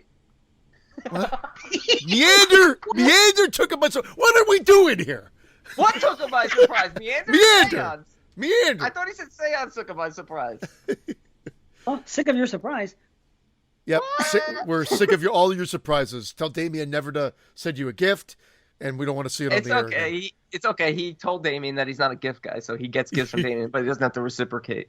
Well, that's just it. I don't Best want. way to That's do the it. thing. My wife has to go out and buy gifts because people at work surprise her with Christmas gifts. Now she has to have the gun to her head and go out, or she'll seem like an asshole. That's the problem. That's why I make it known. See, you were away when I said this to be. Every job I'm at, every place I go, earlier on before the, I I'll bring heard it up though in a because these are wireless, so I heard you. I'm happy that people think enough about me to go do that. It's a great gesture. It isn't like Yeah. I'm ungrateful. And it isn't that I don't want to give things to people. It isn't that I'm a giving person. And believe me, I want to make people happy. I just Dave, do I'm not the want same. shot. It's too much. Yeah. It's I stressful. hate it. I don't. I know. Yes. I hate it. I not- totally agree with you. I'm on Team Dave Okay. for this one. And now What if about? you give back every No year? one it's gets gonna out be alive? expected- Sorry, No, we're one gets having out this. alive. We're having That's- this delay again. I know I'm talking over you guys. I have no clue where what's this no- delay is coming from. What's No One Gets Out Alive? I know that film. I've heard about it. It's from this year. No one Netflix here. one. I liked it. It's the one where the girl. It's in a different language. I don't know what language though because I watched it It's a in while a ago. different language. No, but it's got like it's the girl goes into the Oh, it's just apartment called No building. One Gets with- Out Alive. yeah, no one gets out alive. She goes into an apartment building that is only with women in it, and the two brothers are running it. Yeah. That was It's okay. good. I didn't. It's good. Yeah. I don't think I It's loved not- that one. I think it's like again, Dave. It's not. It's like 6.57. That's I'm kind not of doing what we're. it. Right. Well, I don't know if you just wanted that one last one. It's well filmed. No, that's no, for I sure. feel you. No, I appreciate that. I'm just trying to figure something that I want to think might be worth it to me. Look that up. has Look up cult following. cult following. Cult Okay. following. What about false positive? I heard some rumbles about that one. It's okay. Look up cult following. I don't know why. For some reason, this is just the film. Oh, Like, look at that cover. it's. It's not bad. It's almost funny. Like they did it on purpose. You Well, know? it is a funny movie. It's a mockumentary style, and the lead guy is very funny. It's very low budget, but if the ending was stronger, for me, it would have been a really solid score. But I don't know. It's just for some found reason- footage. Fuck it. It's- That's it. I'm sold. That's, found footage. that's the reason why I'm recommending that one, because I It's gave it short. I tell you right now, I gave it a 7. I thought it Okay. was a lot of fun. Heather, I recommended it to. She liked the ending more than I did, and I think I like fucked up endings. So who knows? It might be fucked up, and I might dig it. yeah. So I did not hate VHS 94, by the way. I can't believe how much you guys didn't like it. I'm thinking about all I haven't of the. seen it. Yeah, I don't think there was a week. I don't. I give it a Coming 7. down I'll on just me. come right- Jesus. I like the way he went like this. He went, I didn't see it. Yeah, it was like a Muppet, something a Muppet Yeah, was doing on the like a Muppet Show. Ghouly Like, Muppet over here. Speaker over here. What was that dumb found footage movie you're talking about? I'm gonna add it to my to watch list. Cult following. No one sleeps in the woods tonight. Part I'm, 3. I'm watching Cult Following. Thank you. That's it. Did you watch the other? Oh yeah, I told you to watch them. We discussed this already. If it's a found footage movie, it's an hour 25. The rating on the B is not bad. It's like in the 5 or something. So I'm like, you know what? 6.5. What the fuck? Although there might be a lot of fakers. Either way. Okay, I think that's going to be the winner. Thank you. It's called. It's on Prime. I I see. hope at the very least, like, listen, I already told you I gave it a 7, so it's not going to make my list, but I No. enjoyed it, and it's the type of film that I would recommend people see because you want to support these smaller filmmakers, and you never know where they're going to end up. Oh, I'm down. Plus, it's found footage. Yeah. Hey, a 7 for you might be an 8 for me in that category. Yeah, I just score found footage movies higher just because it's my preference. You know. And probably a So- 3 for me. No, so I can't wait. found footage was good. Found footage was good this year. I enjoyed a lot of the found footage I saw. I haven't seen many, but yes, this is an interesting year. It's the year of foreign horror, if you ask me. I have never. Yeah, it's everything. every one time. Yes. Everything is foreign this So year. much. I'm enjoying it. It's just Me too. my Me too. observation is that there is a lot of foreign horror this year, more than there has. A lot of subtitles. Even the ones that are English speaking, everyone's got accents. I've had subtitles on every freaking movie. Can't understand a word anyone's saying. Dude, we're watching Agnes last night, and my wife says, "Where are the subtitles?" I said, "What?" She goes, "Yeah." She goes, "You got me used to the subtitles." I go, "Well, this one doesn't have subtitles yet because it was on a Plex and it was brand new, and sometimes." Shut up and watch the film, honey.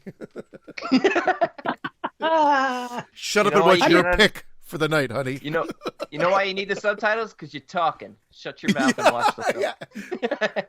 All Less kidding lip aside, flapping. when her and Frankie are in the room, I have got to have the fucking subtitles. Even I do anyway, but sometimes. No, those motherfuckers, you never know what they're going to bring up. They start talking. This is something will bring one little conversation about food or cleaning, and the two of them, next thing you know, they're talking for fucking 5 minutes, and I'm like, motherfuckers. And then I have to rewind it so they can watch it again. My father asked me questions about the movie. 4 seconds into the movie, he's asking, what's going on? Who's this character? What are they doing? What I always do is I pause the film. I'm like, Dad, do you want to skip the film and I can just tell you what happens? I do that all the time. Every movie we watch, I'm like, Dad, we don't have to watch it. I'll just tell you exactly what happened. Is it just me? Like, does anybody else out there just hope that Brandon said punches Brandon in the face? No, we have a good time. I paused to answer questions for him. I made him rewatch The Vigil with me, and he's like, what'd they say? Because, they're speaking Yiddish, they're speaking Hebrew. Yes. A shoima. What's a shoima? Let me ask you this, B. Here's what you got to do. You got to bullshit him. You got to tell him you've never seen the movie before and it's the first time watch for you. Then you skip the questions. He'll still ask the questions because he knows, I'll pick up on something. I used to have a friend, rest in peace. He used to annoy the fuck out of me when we watch movies together because we'd be watching movies and he'd be asking me questions. Well, is this you didn't kill him, did you? Is this? Is this? No. Shut the fuck up. And I would tell him, I don't know. I'm watching the same movie you are. What do I know? Why am I the answer guy? I would always tell. It was so funny. He bothered me so much with these questions. Well, wait a minute. Do you think that? I don't fucking know. Watch the movie. We'll find out. That my other friend Scott would always get aggravated. What happened here? What's this? I don't know. He had so much fun. He would get so fucking angry. Especially in the 80s when you're renting movies and a lot of them turn out to be fucking shitballs. But again, you had a good time with them because they were so bad they were good or things were just unexplained. Those were the days. You just can't. Those are the days of shitty cinema. They really were. Well, that's why. And I've said it before and I'll say it again. In the 80s, the movies that were released, either they were great movies or 95% of the time they were so bad they were good. It was very rare we saw a bad horror movie. It didn't get any enjoyment out of it. Yeah. That's what differs between the 80s and every other decade, in my opinion. There was just something about those movies. Now, forget, I defy someone to fucking give me a movie that comes out now that's so bad it's good. I can't believe David's choosing that cult following over fucking no one. What the one I recommended? I can't even remember now. No One Gets Out Alive? Yeah, fucking. Even based on your cover art, it shouldn't even fucking have worked. Yeah, but the cover art's a joke, I think. I think it's done on purpose. And besides, Netflix doesn't count for cover art. So it's a Netflix movie. 10,000 people have seen it. It's a 5.3. It's listed as a drama, horror, mystery thriller. Okay? Now, you go over to I'm not trying to oversell it either. I know. I want to be on, because Brandon, I think, was probably a bit lower than me. I think he said a 6. Look at his smug face. And I'd say 6.57. I haven't, that fucking face of his. You just get your dad in there. I want him to slap the fucking smug off your face. Look, I want him to. Yeah. Fuck Christian's movie. Yeah. Actually, this is a kind of a cool cover, actually. I will say. I actually like the cover art. It is a comical film. Cool. I'm fine with it. I'm down with that. Get it going. You follow them, they follow you. You follow them? They follow. Oh, wait a minute. So it's like a fucking Twitter thing. Adventure comedy horror thriller. I love that. You guys are too caught up on the labels now. Horror's the 6th thing listed. It's not about being caught up. But at the end of the day, It makes you. I mean, yes, everybody now could. I think this is a horror film, so it's classified. Just like now, I saw a post and it actually pissed me off even more because God, you can't fucking say anything anymore because everybody's at everybody.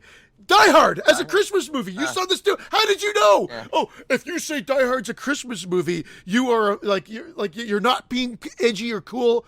No, maybe someone just likes the fucking movie and it takes place at Christmas time. Fuck you. Fuck these posts. I fucking hate social media.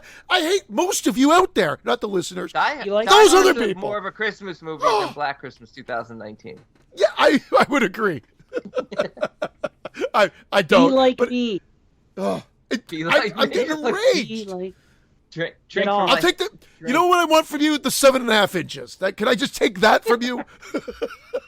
Yeah, what good is that? turn around. He'll give it to you. You're still gonna be stressed out. It doesn't matter how big your dick. It doesn't matter how hung you are. That's You're crazy. still gonna be stressed out if you stay on social media. That makes me sad that even with a big dick, life is still stressful. That makes me sad. Like I'd be like, I can't pay the bills. Fucking social media's driving me crazy, and I just look down. And I'm like, but there it is. Fucking. What good is it? Well, it never gets used. I just keep during the podcast. I keep doing this, like standing up. Yeah, did I forget to wear pants again? You haven't done that in a while. He used to do that. He used to adjust his mic with his crotch in the camera. Remember? He hasn't done that in a while.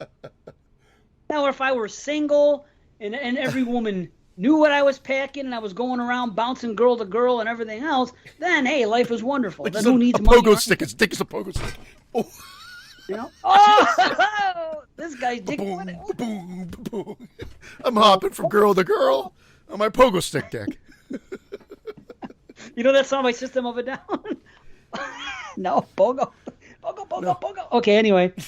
I got Marco Pogo? Bounce. Yeah, Marco Pogo. Marco. Right. So much they should have a new game like that. Instead of Marco Polo, they play it in a pool, but they're equipped with pogo sticks. So they got to get outside the pool and inside. Imagine that, Marco Pogo. And you can play it in a water pogo stick would actually be pretty cool. It like shoots you up into the air. You know how kids are always like throw me in the air in the pool? Yeah. 50 feet into the air, and then they crash down on the cement right beside the pool. That would be awesome. I don't want to talk about water polo. It's extremely cruel to the horses. Oh my God! Wowzers! What's that from? I know that. I know that's from the movie. Dave looks like he's choking on his own laughter. I love that. He's like, it's definitely from something I've seen a million times. It's a George Carlin joke. Oh, it's Carlin. That's right. Okay. Okay, listen. I got a message here. Sorry. I got a message. I thought it was George Burns for a second. I'm like, nobody cites George Burns jokes. Then you said George Carlin. I was like, yeah, that makes sense. George Burns. Look at the store clerk. He's older than George Burns. Oh, speaking of old men, wait a minute here. The Indian? Yeah, I took a picture. No, check this out. I took a picture this morning, and I showed it to my wife. I said, what does this look like to you? She goes, visual. This is a visual segment, everybody. A guy. She says, a guy. I said, okay, can you be more specific? She goes, an old dude.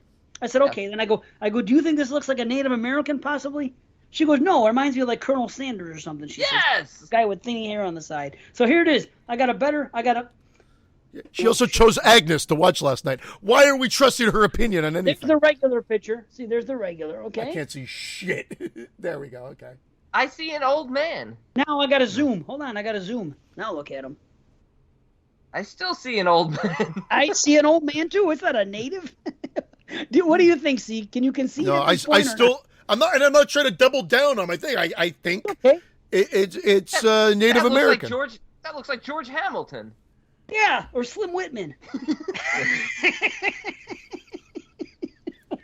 Oh, God. That's what I think of when I see that picture, Slim Whitman. Did we go through this already? Yeah, we did. Whitman? Yeah, a couple of times. Okay, sorry. That's just what I think when I see it. Sorry. But this is sorry. It's Colonel Sanders. Yeah, there you go. It's George Hamilton.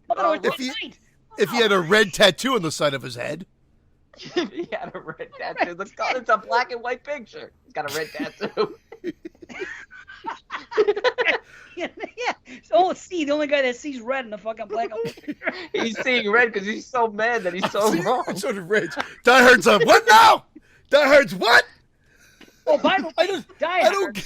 Yeah. I've never seen it. I've never seen it first and foremost, but I can tell you this. I know for a fact the director came out and said a couple years ago this is not a Christmas movie. So that solves it. Everybody always cites directors, the holy director. Director's he's not the one that wrote it, though, I don't believe. But anyway, it doesn't really matter in the big picture, just like it doesn't matter what's horror, but at some point, the damn thing takes place at Christmas time. And, you know what I mean? Party. Like, it's definitely more of a fucking horror. It's at a Christmas party. It's more of a Christmas movie than that Dead End movie that I just watched that did on Cut to the Chase that referenced Christmas. The only thing they could have done is maybe filmed it in the snow. I understand low budget. Cut to the chas. Cut to the chas. Isn't it a rash? Isn't that what you said? Chasmus? It's like a fucking rash. Yeah, I could get you an ointment for that chasmus you got going on. It happens in the winter when it's cold out, your skin dries out, gets all chasmusy. Yeah. John McTiernan also seems jaded now anyway. I don't know why he is, but he just comes across that way in interviews. The director of Die Hard. So. Did you say Dudley? Yep, John Dudley. McTiernan. Yep, Dudley from Different Strokes has vowed that Die Hard is not a Christmas movie. Dudley from Reggie the Reckless? That fucking Shavar Ross, that fucking jerk off. He mentioned this right after being touched by the bicycle guy. Bicycle. Okay, so what was that? This is a message from a what do you call it? A voicemail from a random patron. So hold on. Is it BC again? How do I sound? Good. Okay, I just want to record a little message real quick for the Exploding Heads assholes. And then we can bang out the next Roads on the Rocks. Well, because I want it to sound good and you might have to edit it a bit. No, it's not for their anniversary. That shit's over. No one cares. Even B didn't show up for it. I know, right? Fucking bragging about 6 years, but bitching about doing the show for fucking 4 of them. So we good? Okay. Hi, guys. This is Herbert Hooper. Stop laughing. I love how he's looking at his face. Because I don't want them to recognize me. Yeah. Okay, so here we go. This is Wesley Loomis. Nah. Scaldy Campbell? No. Hello, mates. This is Duncan McLeish of the Clan McLeish and the podcast on your haggis. No, definitely not. Fuck that nonsense. This is Marty McFly, and I'm here to help save you guys from making some heavy mistakes. Right, stop. Okay. This is Kane Pleasance. No relation, obviously. Fucking shit. We gotta get him and Dave together. All right. I think I got it. Hi, guys. This is Ashley Atkins, and I just wanted to send you a quick message. I'm a long-time listener, but this is a first for me. I just wanted to tell you all how much I love your show. It's so dang funny and informative. Plus, you guys are just great. I mean, you're the absolute best. Christian is amazing. I agree with him a lot. Joe Pesci is wonderful. Oh, I mean, Dave Z. I'm sorry, Dave. I didn't mean to tell your secret like that.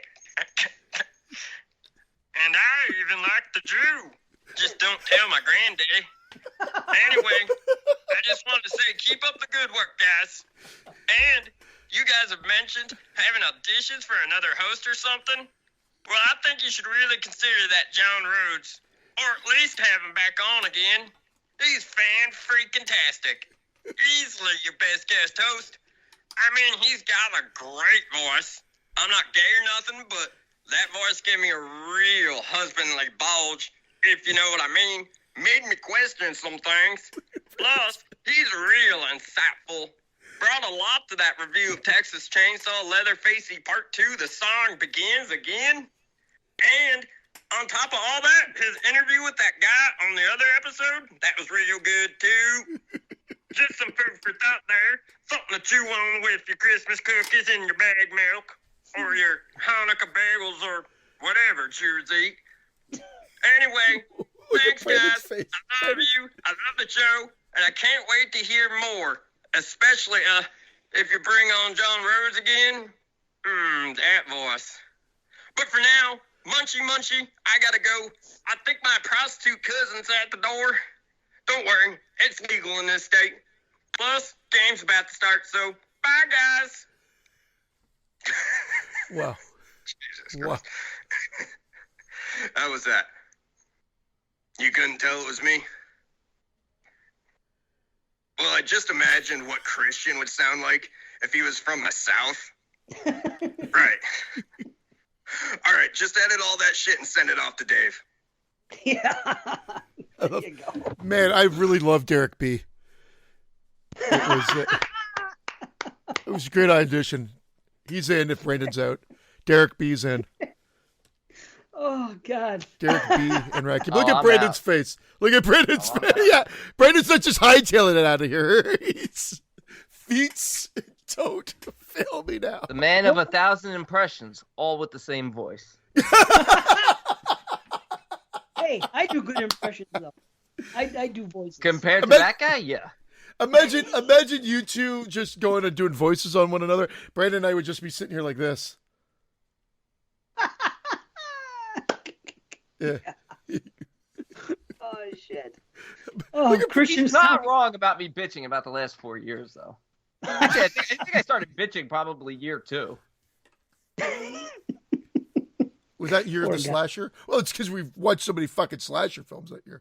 We've done a lot of films. I feel like we review. Look, you know, I don't know if we brought it up on the whatever show, but we talked about this in the chats where we're always bringing up the fact that didn't we review that already? Yeah, we're starting to forget. Even when we think we feel like we've reviewed every fucking movie already. It's like it's almost time to wrap up, isn't it? We've reviewed everything. Right. Time to wrap up. There's shows that have like quadrupled what we've done. Yeah, and they're still Right. going. Right. I don't know. I feel like we've done a lot though. We don't want to end up like 22 shots, though. We don't want to Yeah, be look 22. at them. Their Or quality Italian has been- Horror Month. They'll pick any fucking guy with an Italian last name, and no matter how bad the movies are, and they got to cover it. Well, we have Jose Fellini over here. He's got these 3 movies. Jose. You know, He's a Mexican Italian. Jose Fellini. Broken Doorknob, Kathy and her, cabinet, and this movie over here, Night Warning or some shit like Ooh, that. Night Let's Warning. talk about these movies, and they're all like 6 out of 10 or something. I actually would watch a Italians. film called Kathy's Cabinet. There you go. Doesn't it sound like a or Broken Doorknob. There it is, Double they're Italian. double feature with Cameron's Closet. How about it would have to be something like 4 bolts in the broken doorknob. That's more Italian. It's always numbers in there. And one of them is actually a Western. It's a spaghetti Western, but we're going to put it in there because we're running out of directors. So we have to... See, imagine that. They're running out of directors for the Italian Horror Month. And that's just 1 month, and that's just... I mean, there's a lot of movies, B. You know that. Just talk to any of your buddies in your chats. They'll tell you about movies you never heard of. Tons of them. Tons and tons and tons. Or we could do new movies. Or we could bullshit like we do. Which seems to be okay with people. Maybe we'll just go straight Fangoria. Maybe I'll just drink a bottle of wine at the beginning of If every we show get back and see to how long I that can last. voicemail we just listened to, and what a miss it was. I brought this joke up before. It was the equivalent of like when you're watching an award show, and 2 people get up there and they start doing like a sketch, they start trying to work off one another, and as the viewer you're just watching there going, oh my god, this is like. At least I'll start playing the music to play them off. We didn't even have any music to play that message off. That happened to you a few episodes ago, B. Do you remember that? You were talking about something, I think on the director's show or something, and by accident I pressed a button on my phone, and music started playing. Oh, they're playing me off. He said. That's great. I have no recollection whatsoever. That's What funny. happened? But honestly, so- just on principle now, if Brandon leaves, John Rhodes is coming in. That head behind Christian was a normal head before that joke, John Rhodes. Now look at him. Now look at him. This one? Oh, fuck. No, down. That skeleton. Oh, Jesus. Oh, I thought he meant the one in the Friday the 13th picture, the old man / native. I'm talking about this. I'm talking about this guy right down here at his chest level. Dennis Yeah. Chest. Oh, there you go. Him. Yeah, the skeleton. Nice. Hey, everybody, I'm John Gotta love- Rhodes. That's John Rhodes after waiting for a laugh.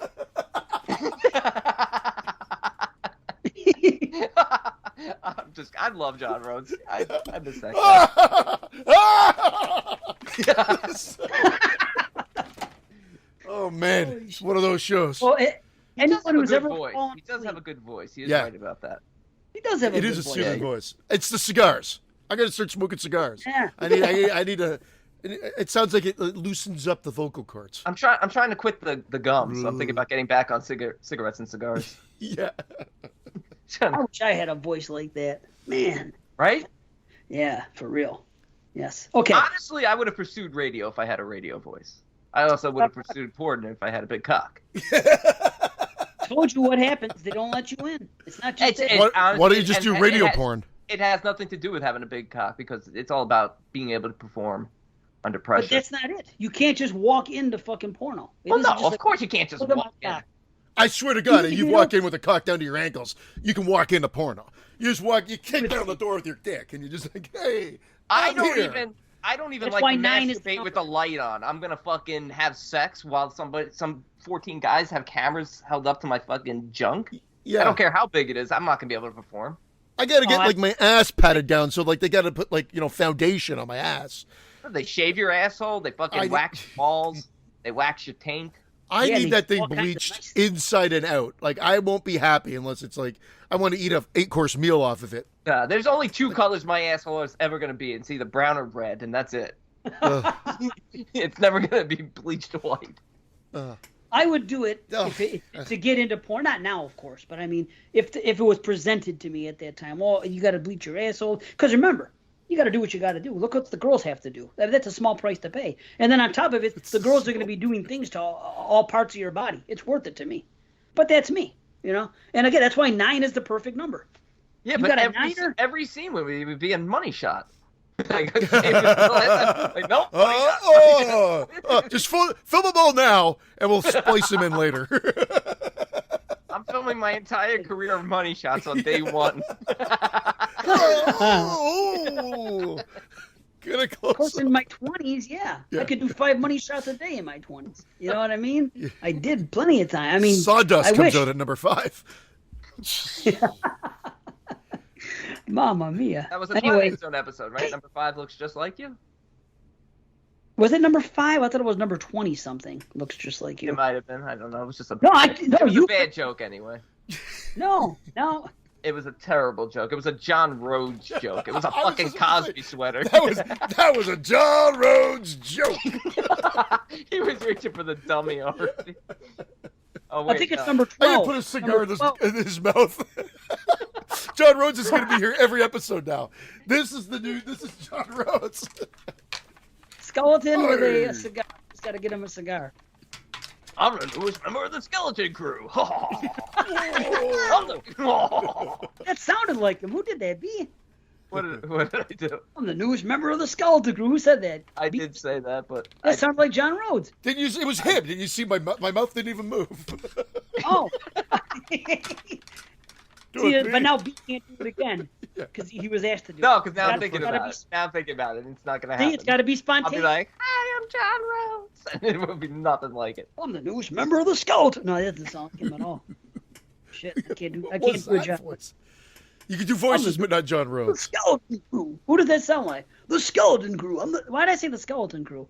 Okay, that's what B said. Because it That's was the the newest Skeleton. Skeleton Crew. Okay, I'm the newest member of Exploding Heads. Who does that sound like? Hey guys, how Sound about I like do? Beetlejuice when he's doing that commercial.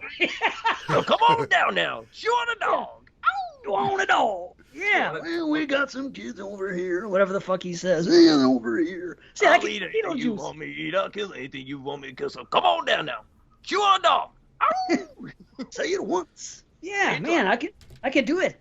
I forgot what he says, but either way, I could do it. Beetlejuice. Come on, just say it. You know? There you go. Just say it. Yeah. Wow. So that's a new voice for me, Beetlejuice. I got to watch it again and come back with some lines. You hate it when that happens? I do. Okay, next message. Google voicemail. Nice surprise here. Hi, fellas. It's Jamie Salmon we're in the House of Salmons, in case you didn't know. Dave is so intimidating on that voicemail message, and I'm afraid of what I should say because it's going out there. I wanted to wish you guys a very happy 6th anniversary. I meant to leave a message for you before you recorded that show, and I failed. And then I really wanted to pop on the show, but I failed. So I'm doing it now. But I just want you guys to know I love you all so much. I adore the show. You know this because you constantly get messages from me regarding the show. And I'm out here. I'm listening. Brian says happy anniversary too. We both love all you guys. And Oh, sorry. You stopped it? No. I'll finish it. I Even Brandon. wish you Sorry. at least 6 more because 6 I more. need the entertainment. You guys take care. Brandon, I hope you're feeling better. I will talk to you soon. Bye. Aw, Thanks, Jamie. awesome. That's nice. And Yeah. Brandon was here to hear it, so that's even better. So that's Yeah. Only person I asked how I was feeling. we asked, but we Yeah, were half like person. joking. Yeah, I'm sure Heather and Scott ask every day still. Fucking, everybody you talk to probably asks. I am. Then again, I don't know. I'm halfway through I'm- their Night House review, and I'm really enjoying what I'm hearing. But I can't say anything because I'm in the spoiler section now. But yeah, it's great. So that's it. So thank you, Jamie, and Brian, Yes. for that matter. Yes, thank you. Yeah, see, Jamie always does send us messages too like that, and that means the world. That's awesome. It's so cool because I not grew up, but I came up listening to Jamie. Jamie was like one of the first people I listened to in podcast with the Skeleton Crew, and I was like, I remember the first time I heard it, which episode it was, and everything. I think a lot of people have came listening to Jamie. I mean, came up. Oh, Don't let Brian hear that. Dave can't crack jokes. That's like his sister, but it's okay. Right? You can't. I wish I had a sister. Oh Jesus Christmas! Like- careful. No, Be go ahead, careful. Dave. Huh? Oh, I thought you were gonna say something. I was gonna say, be careful what you wish for in all cases. All of a sudden, you got a sister tomorrow. Who knows? I don't think I'm getting a sister. You never know. Someone could walk into your life tomorrow, and you got a sister, and then it could end up in disaster. You don't know. Right? Sounds very familiar. Does sound familiar? Really? How so? I don't know. Does I it? think this is Dave's life story. Shit. No, I'm okay. Everyone that's a sis to me is I got no pressure. Except my real sister by blood would give me the most. I would get the most stress from her, but I never have to deal with her, so it's okay. It's all right. I gotta say, first of all, thank you, Jamie. That was a really nice message, and I gotta say, she does just as good impressions as John Rhodes. She does do good impressions. Yeah, She does. she did a great impression of a fan of Exploding Heads there. Poor Johnny's gonna just kill. You're gonna be public enemy number one. It's gonna be you, then Derek B. Why is there a D? Because Derek B stole his show. So John vowed that Derek was his new enemy. Don't you remember? He announced it on the show. He stole a new show. Told what? What did On you our do? show. What are you guys? Oh, on that, our I show, don't you know. motherfuckers. Oh, wait a minute. Wait, who stole Wait a what minute. show? What? What's going on? Dave, Okay, John let me know. Rhodes was supposed to be on the Leatherface 2012 show, or the Texas Chainsaw 2012 show. Then suddenly Derek B said no, he wanted to be on that show, so he bumped John Rhodes. So when John Rhodes came on for the next episode, John Rhodes sent Derek B's public enemy number one. Public enemy number one. That I'm no longer what the on hell's the a hit public list. enema? Oh my God, I knew you were going to say that. What the hell's a public enema? You should have said this episode. It would have been a lot more clear. No, you now said the show, yeah, right? That's what. Yeah, I was like, John Rhodes was supposed to be on Cinema Attack. I was like, what's going on here? Unclear to you fucking yahoos. Everybody else listening knew exactly what I was talking about, even if I didn't articulate that correctly at all. They knew. Trust me, they knew. They'd be They like, knew. What am I show? going to be talking bet about? Why am I Derek- talking about their show?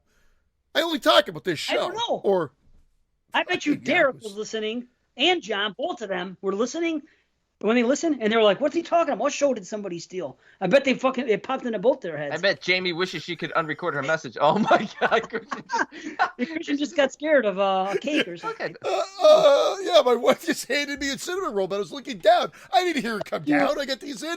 I just look up, and there's like a fucking cinnamon roll on my face. Sweetheart. Thank huh? you, honey. See?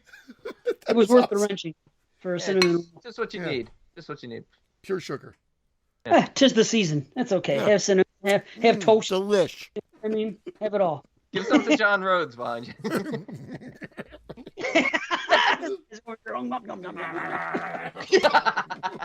That's never gonna not be funny now. That is good. He's eating it like it's a Pope's nose, this fucker. Oops, no. Hey, what was that? It looked like you farted. It looked like you farted. It's not professional in the show. It's looked Christmas like- time. I'm eating a cinnamon roll in the fucking show. There was one episode. Do you remember the episode? It wasn't that long ago, Dave, where Christian had like 6 breakfasts during the show. Remember? I Every gained every like 4 5 minutes- pounds. Yeah. Every 4 minutes, somebody was coming down with a box of food for him, like he was training for a fucking marathon the next day, like he was carbo loading. You don't remember this? Well, yeah, I do now. Like he was gonna be in like one of those competitive eating contests. Yeah. He Fucking looked like Joey Chestnut over here, fucking scarfing hot dogs all show long. This is delicious. Who hit the mic? Who hit their mic? It was me. Not me. Mine's The here. plate. It was. Mine's in sight. It can't be That's me. true. Yeah, it can't be. Yeah.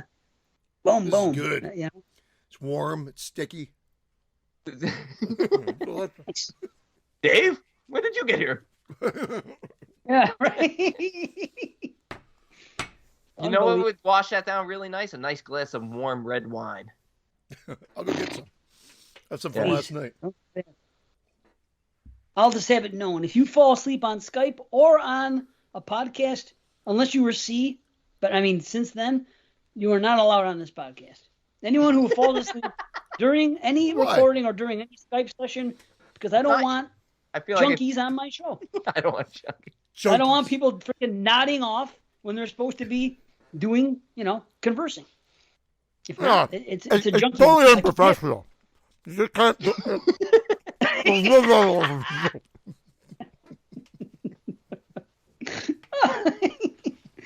So C has his one mistake, which I told him. Now he's learned better from it. He won't drink wine on the I podcast. told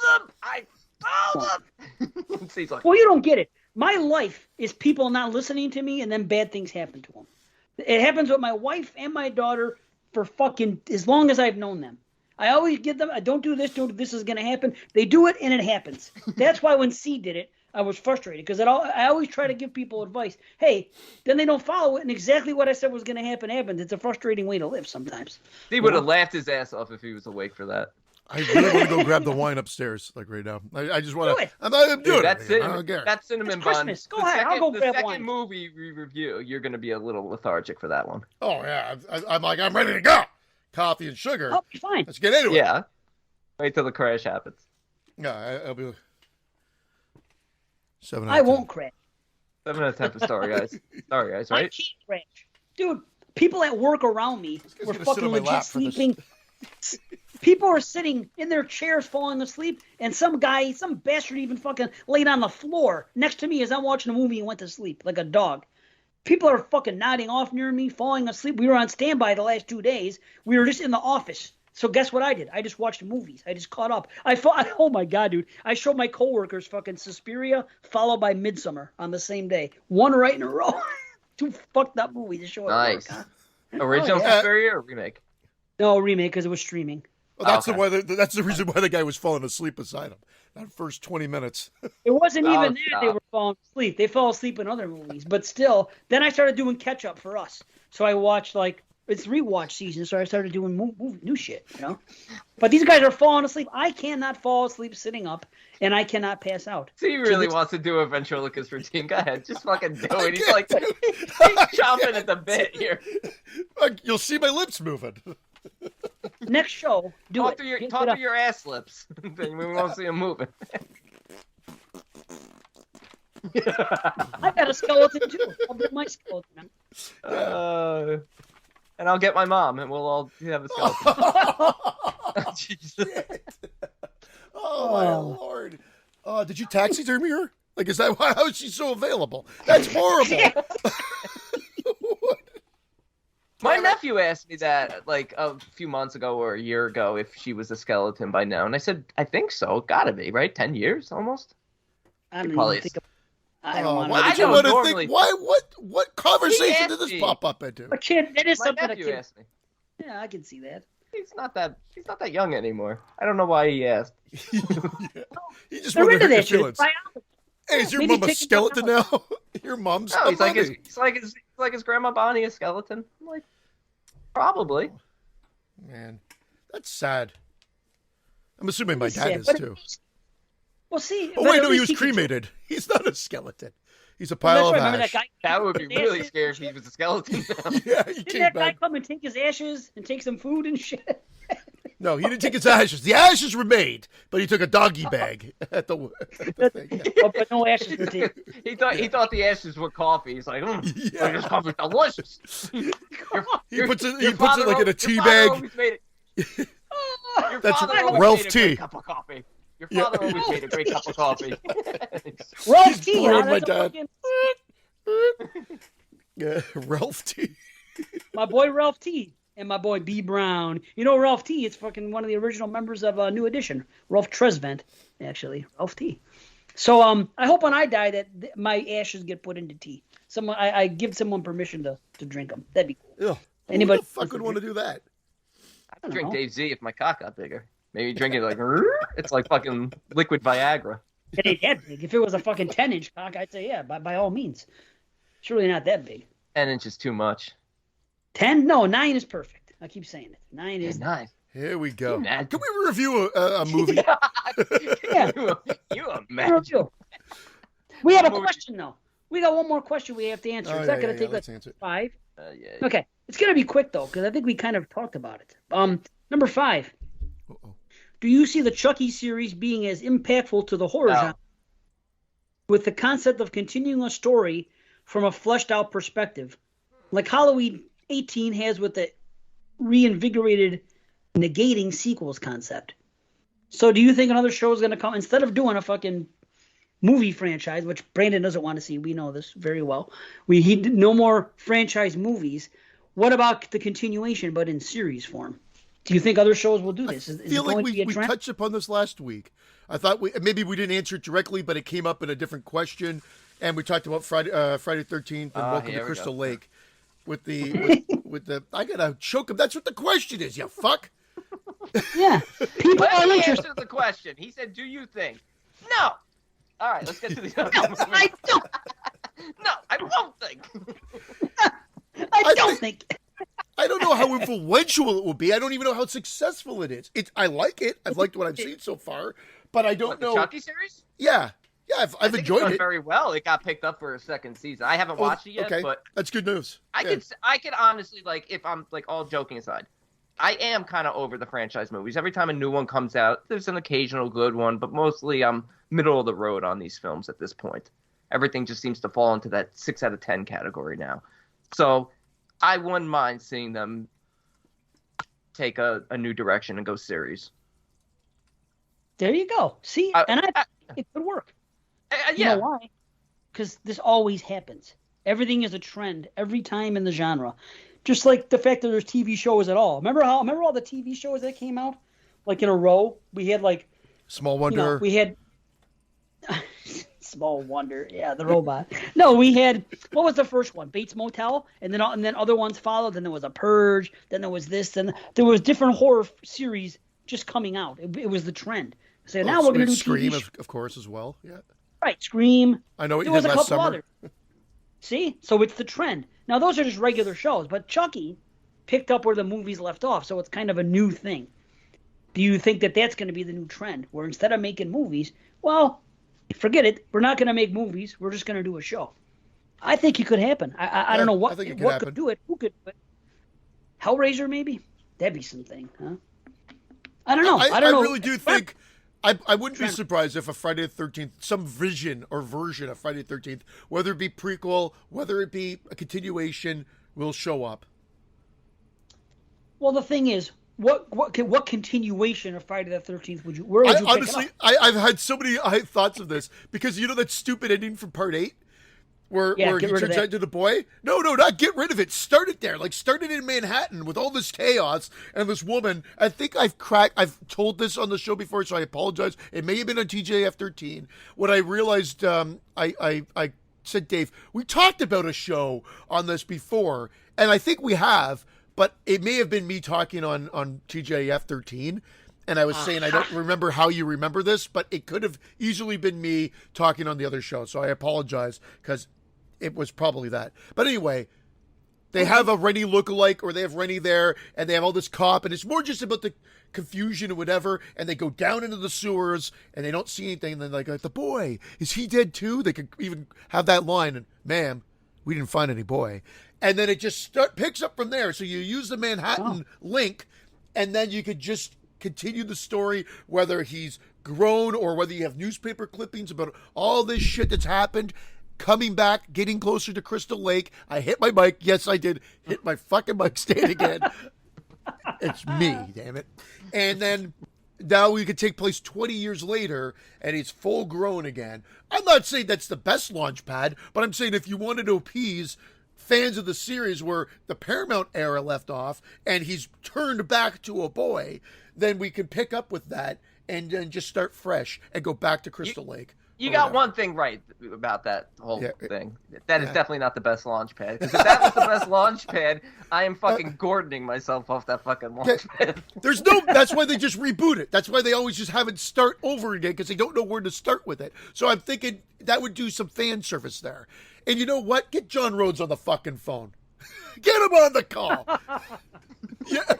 Well, I gotta put this over, because your idea is what Alex Edwards wrote years ago. He wrote a Part 9, Friday the 13th, that picks up at the end of 8 where he's a boy and gets back to the woods, and it starts all over. In his opinion, that was a good way to end it, because now you can start it over again, have him go to the woods as someone young, and then do Jason again. And it was called Friday 13th Part 9, Let's Hear It for the Boy.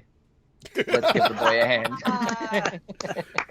But like, imagine that, like, it just boom, of course, drone shot or whatever now of Manhattan, and they come down, and with budgets and everything like that and effects, you could definitely make it work. You get some of that landscape bullshit in there, and then you come down, and then we're right there in the trenches and in the sewers, and you pick up right there, and then you can launch it from there with that boy line and everything. We didn't find any boy.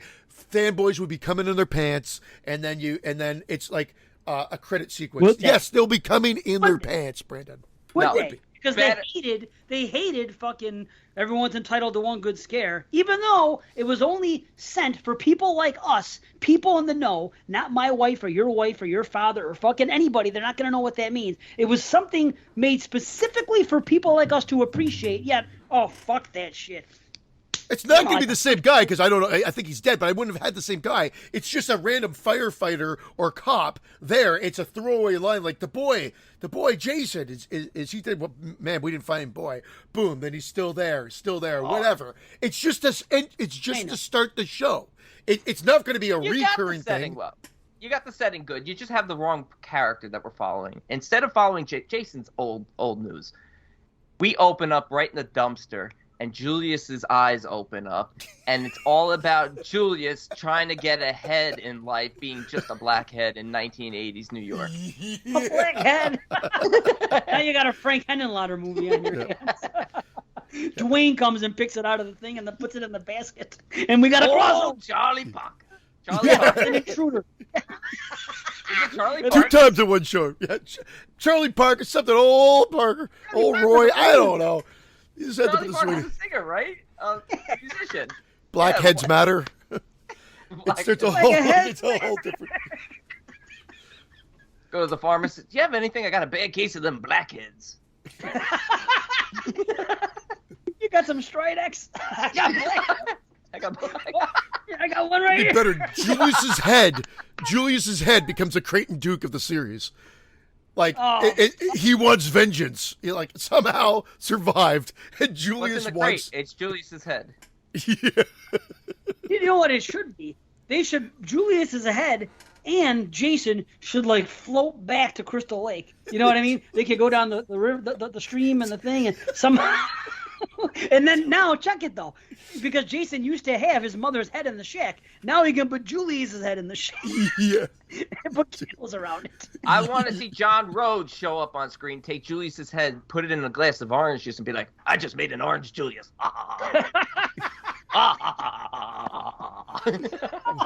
What the fuck has happened to this show? Then he puts a straw on the top of it and sucks his Yeah, breath. it's an orange Julius. Julius. All right, we've got off the rails. Jeez. I actually don't hate that idea, Christian. Your real idea. Yeah, I mean, I agree. or the prequel idea, which is probably where they'll go with it, because again, I don't know what is happening with this lawsuit, but Yeah, but again, that's not his question. He said, "Do you think it's going to Yeah. be a trend that after the movie ends, instead of but making that's what another Brandon movie, said. Yeah, They go I could see. I forward?" mean, it's hard to say it could be a trend based on Chucky because it's already been a trend based on all the other shows we've discussed. You mentioned The Purge, we mentioned Scream, we mentioned. Maybe he means will it be Oh. a future trend for the big three or the big four? Will And we, you're will saying- we see continuing the Leatherface, series. Freddy, Yeah, okay. Freddy? They could Jason? coexist. They could coexist where they have the franchise here, and then like so they have coexisted. Like I think the Purge show was coexisting with what it isn't a continuation necessarily. This is just another Purge happening Yeah. this year or whatever. But when that begins where a movie ends, and instead of doing a movie like let's face it, I didn't even watch it, but the Chucky TV series could just as easily have been a couple of Chucky movies that came out. It could have been fucking, not Curse of Chucky, they had it already, but what a Massacre of Chucky and fucking Chucky Lives or some shit. You know what I mean? Just put it back in. They could have been movies, but instead they Coulda. went. Did you know that the girl whose father designed the original Chucky doll is trying to get another Chucky movie made? She has this thing on TikTok, and she's trying to get. She goes right in here. They don't think that there's an audience. Send things in here. I want to make a Chucky movie, Chucky something, whatever. So I don't know how this is even possible, but apparently, it is. I don't know. My wife sent me this thing on Instagram or TikTok, and it was this girl soliciting for fucking. I should find that damn thing, but I found it weird. I was like, wow, who is this person, The studios are right. and why? I mean, What's it's that? too confusing. The studios are there is no audience for the old. That is the show now. The show is going to take the old doll, and then the new one that came out like 2 years ago, whatever it is. That will Sorry. be. I don't know if they're going to continue that or not, but I think the Don Mancini Chucky is now going to live on the small screen. I agree, but somehow she has the right. I want to see. Her name is Kyra. I don't know. Hold on. Let me see what she Especially says. if you're a Chucky fan, please don't scroll and watch to the end of this video. If you've been following me for a while, you know that my dad makes the dolls for the movies, and that I've been spending the past few years making a documentary covering the entire Child's Play franchise except for the 2019 reboot. The film itself is done and is an hour and 45 minutes, which is great. And I tried going to film festivals originally, but the legal and licensing fees for this was way too costly, so I tried going right for streaming services. But we've been hitting a lot of walls because they don't believe me when I say that there's an audience for this. So I need your help to prove them wrong. As somebody who's literally grown up with the franchise, I've spent the past few years trying to get this film to be the best it can be. We've got guest celebrities like Abigail Breslin, Marlon Wayans, Lynn Shay from the Insidious franchise. So if you'd be interested in seeing this, comment, like, share, boost this as much as you can so I can send this to these streaming services to prove to them that people would come to their site to watch it. And don't worry, I'm spending the holidays editing a trailer, and I'll post it here so that you can see what's in store for the Child's Play documentary. Thank you. Okay, If you're a Yeah. horror fan, especially if you're a I was wrong. I agree with Brandon. I was wrong. It's just a cash grab. Cash Yeah, grab. I don't get want to her hear movie. Marlon Wayans' thoughts on Child Play. Yeah. That's not. I got Lynn Shay talking about it. Oh, Chucky. Who the fuck? I love Lynn Shay. But what do we need to hear her talk about? I'd rather hear John Rhodes talk about it. Yeah. Let's not get crazy. As Lin Yeah. Shay.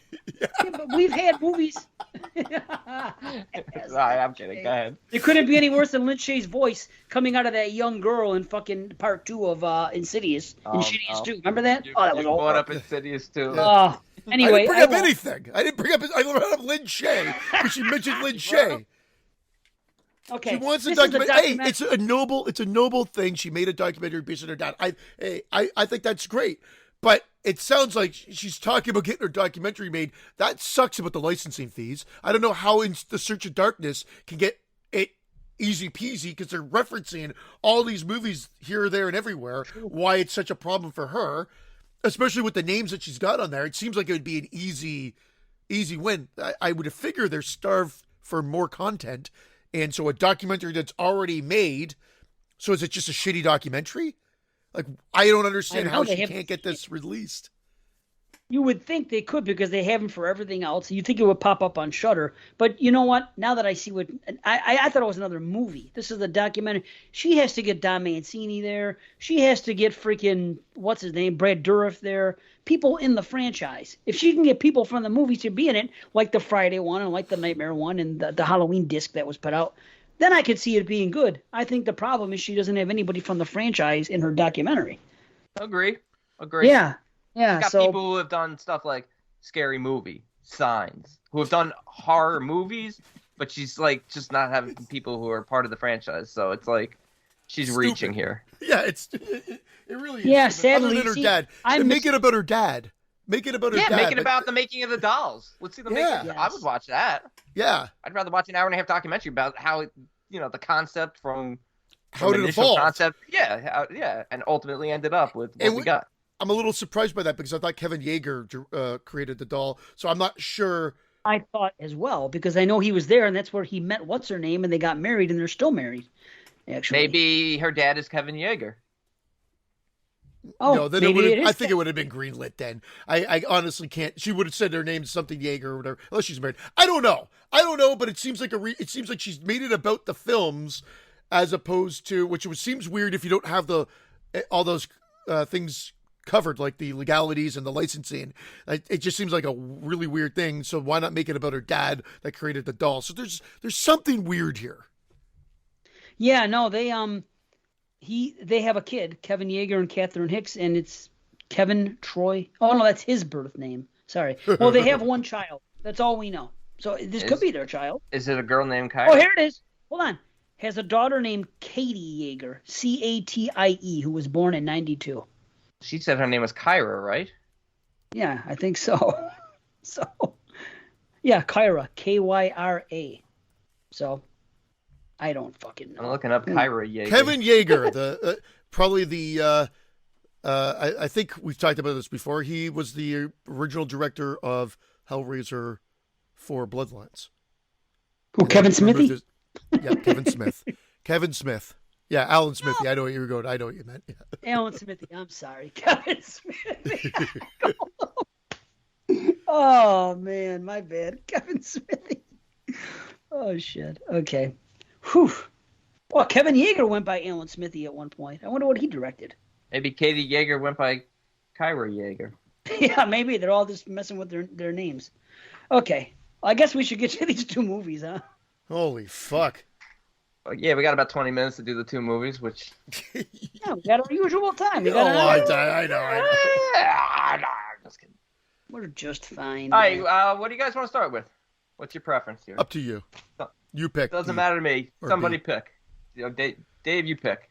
Okay, alphabetical. Advent first. Advent first. There you go. Sorry, I should have had these ready. Ah! You know what the Advent calendar taught me? Or retaught me that I probably knew, but forgot? How to spell the word calendar. Calendar, right? Yeah. When I was looking it up and I was doing DER, I was like, oh shit, that's not right. No. I'm an A+ speller. Give me a word. Go ahead. Shoot me a word. Let's see. Make me make an ass of myself and then get the first word wrong. Come on. Hierarchy. What is it? Hierarchy. Hierarchy? Hierarchy. Hierarchy. Hirachy? Why don't you give him a word that you could say? It was a joke from yesterday. So I was like, yeah. How How about turkey? How about turkey? Turkey nose or whatever the fuck that. How about thing is. tryptophan? Let's see if you can get Tryptophan? TRIPTOFAN? I don't know. That's a guess. Go ahead, try it again. TRIPTOFAN. No? That's actually TRYPTOPHAN. Oh, there you go. I don't even know what a tryptophan is, so. That's not what's that in the that's fair. turkey. Not that that's fair to Makes you use. sleepy. Yeah.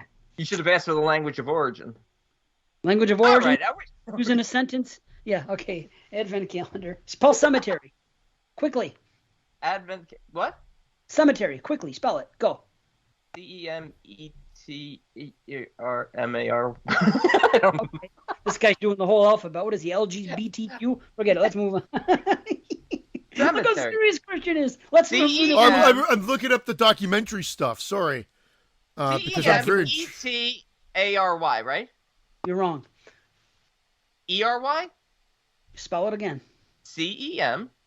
Mm-hmm. ET. Mm-hmm. Phone home.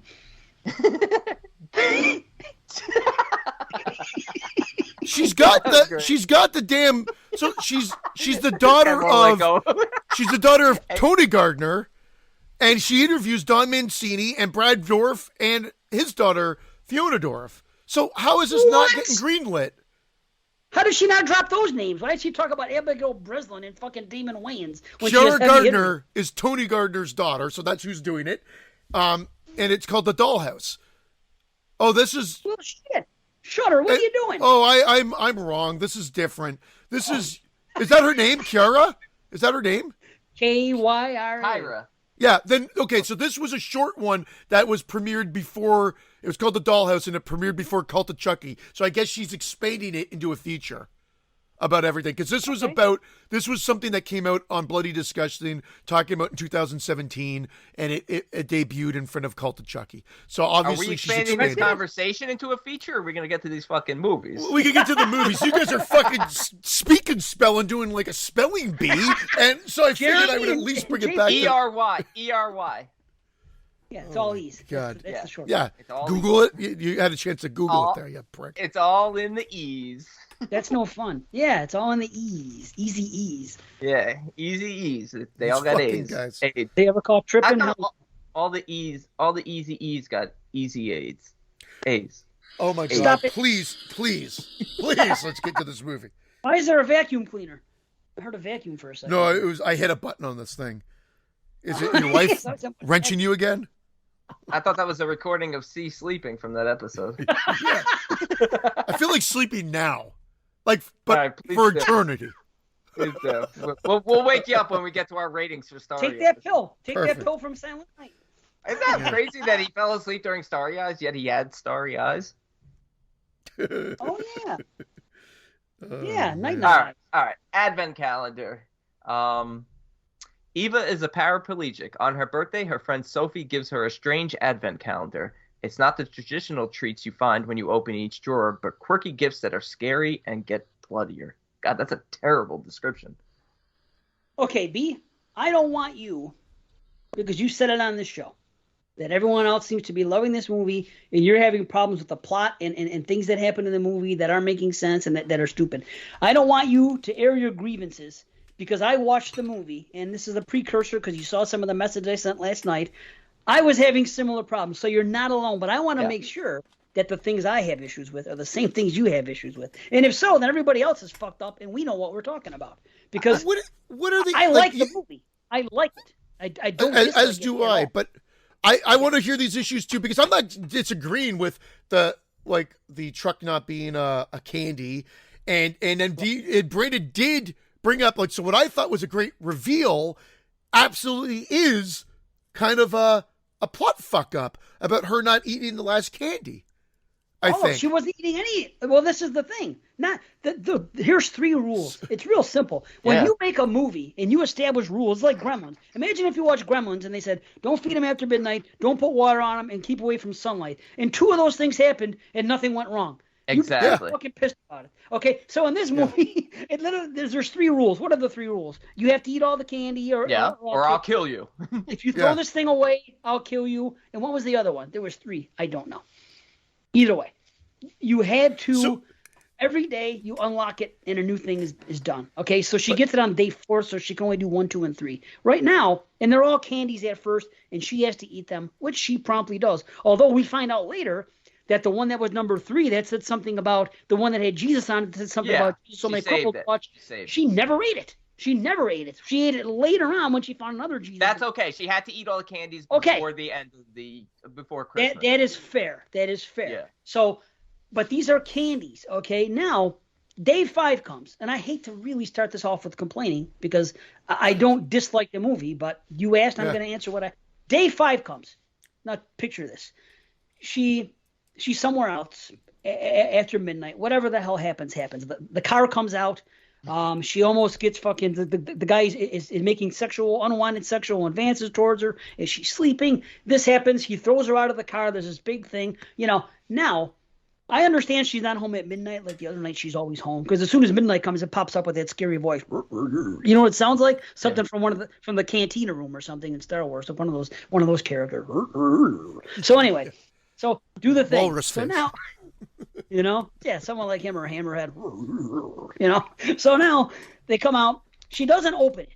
Okay, she has to get a key to open it. They have a key specifically. She even tried to open the day 4 one early, and it wouldn't let her. Yeah. She couldn't do it until the stroke. There he is. I had Hammerhead too. Amazing. Of all the ones to pull out. Oh, I love him. So now. Oh, there you go. You know what this reminds me of? E.T. Remember he's showing all his toys to E.T. and we have Walrus Man and we have this Hammerhead and you take the fish and you put the shark in the fish. No one eats the shark. Yeah. Oh, there you go. Awesome. That's Make the noise again. Perfect. That's him. That was a John Rhodes impression. Okay, so 5. Okay, she's out at midnight, so she can't. There's no warning, and she can't put the key in to open it up. However, some shit goes down, and because shit goes down, this thing is a gift to her, so it's going to benefit her. For some reason, the thing opens up by itself without being unlocked. Decides itself that it's going to roll out, and there just so happens to be a dog there who's going to come up and trash this Matchbox truck. Okay, number 1, that's a problem because it's not a food. Number 2, it's a problem because she never got to open her 5th thing, and she didn't question. Yeah. She's waiting to open this thing. It's just like it never happened. Unless that's a bonus thing that's outside the advent calendar. But even then, because, she's on the street after he throws her out and she yells out, "Drop dead." And it's almost like this calendar is granting her extra wishes.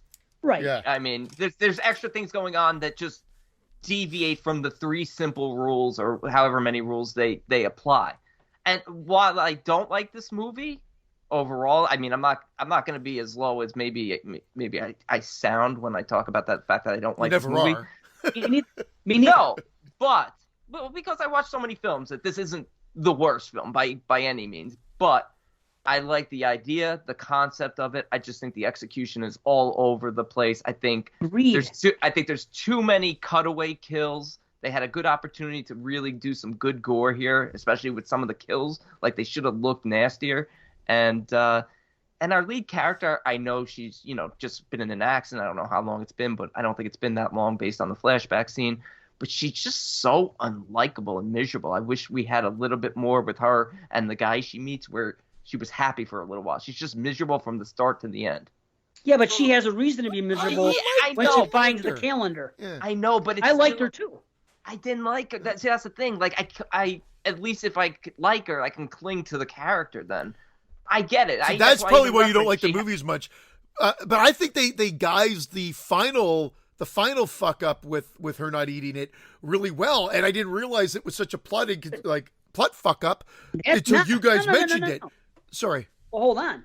The end is the end. That's different, and I'm glad she didn't do it because I wouldn't want her to. That would be stupid because the guy solved it. Well, it would be no point then. There'd be no point to do it. It's like, well, because why would you want to go back through all this? Walking? Yeah. Now she has money. No one talks about. We don't know what happened at the end. We can just guess. It doesn't matter. We can assume that she doesn't take it. I'm gonna assume she doesn't take it, and she can walk again, and she has money. That is fine. Her father's dead, who had Alzheimer's anyway and didn't care to die. So really, what's the worst thing that happened? Or her friends, her boyfriend. Okay, her boyfriend who wasn't really her boyfriend. Let me get to number 6 now. Here's my other problem. Day 5 was day 5. Day 6, she goes to the play. A heart comes out. Yeah. Now the rules specifically state you have to eat this every day, or it's going to kill you. So what does she do?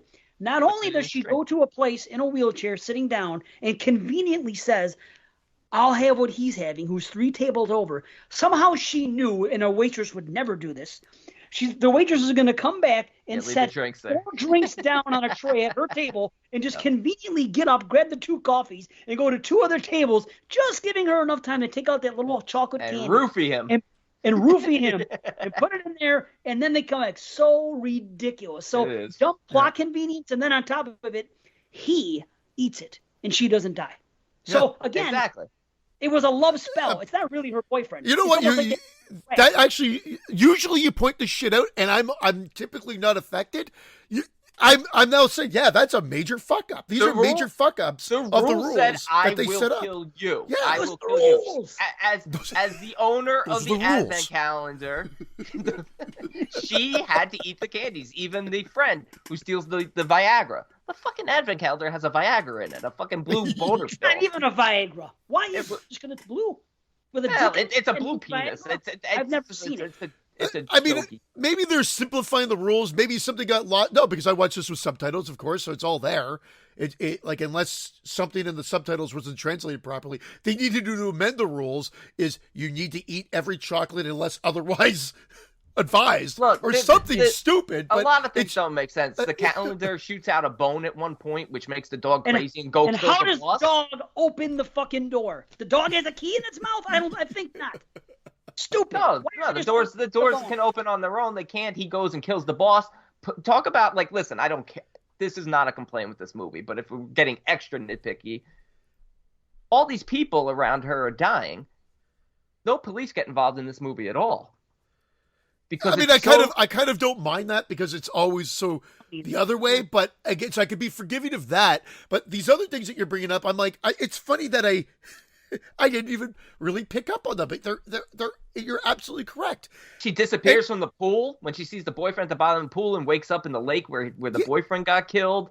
Yeah, I do like the scene where she's the one who wrote on the mirror in the calendar. That was cool. But again, it just doesn't make any sense. Like, all the rules and everything are being bent so out of shape. I'm like, what the fuck? Like, I know what's going on, but like, how are they rationalizing? It's all over the place. Yeah, but there's some cool things. Yeah, exactly. That's the problem. They could have this movie could have been, they didn't have to necessarily have those rules. It's a great concept of having this thing and everything happen. If only they could have just not spelled out those rules and say, this thing's going to benefit you. All you have to do is open the key each day or something, or make a completely different kind of movie where somebody has some magic box they find, someone that has a disability and other things going on in life. And it's like the gift of the Magi, whatever, and it helps you different. It's a great idea. The execution is wrong. There's issues with it, but there's to watch the movie. Technically, it's cool. I'm on board with the characters. I'm cool with what I see on the screen. It's just at the end of the day, this is stupid, and it didn't have to be. You could have written around it. Maybe if Braden kind of helped anchor because I went in going, okay,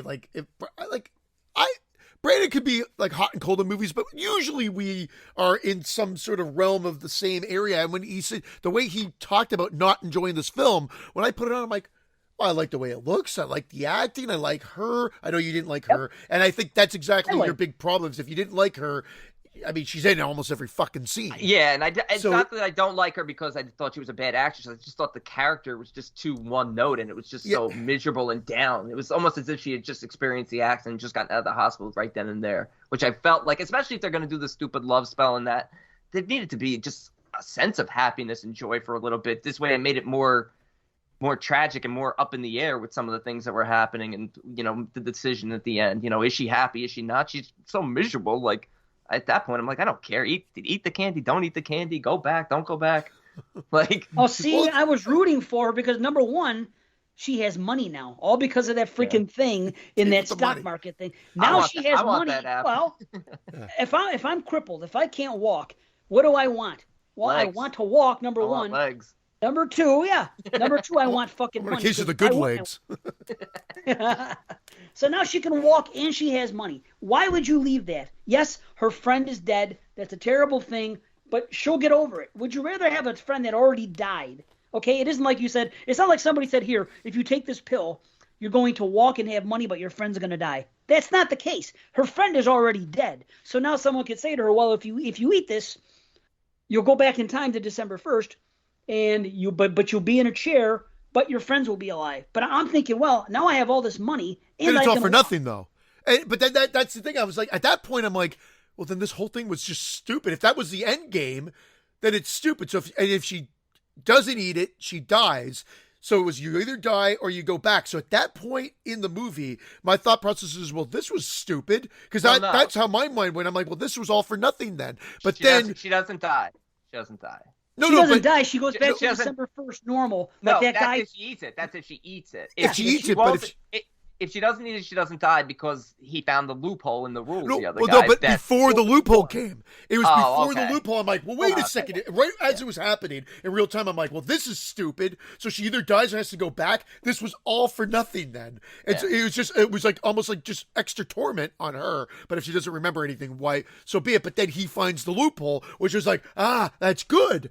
And I thought that was great. But then you're telling me it doesn't make sense. But I thought, now thinking back to it, did he explain how it worked and why it does make sense, I guess? How, if she doesn't eat it, if he eats it, or if he throws it away, and not her, she doesn't die. She has to follow the rules until the last door is open. The door was open. So she opened it. That was it. But so that's the loophole of her not having to eat the last candy? Yeah, it's hard choice at this point because the rules are over, and then he throws it off the side of the building and nothing happens. Yeah, she doesn't throw it, so she doesn't die. He throws it, so gets rid of it. So now I'm okay with the ending. But again, they did say eat every candy. And again, there's an asterisk there. Eat every candy except, so it's open every door and do what I say would have made a better rule then. Bone, she didn't eat. The truck, nobody could eat. You know what I mean? The guy ate the dick. She gave the heart to the other one. Then there's the voodoo doll thing later on. And then that was a cool scene. Yes, it was a real cool scene. Here's the thing, though.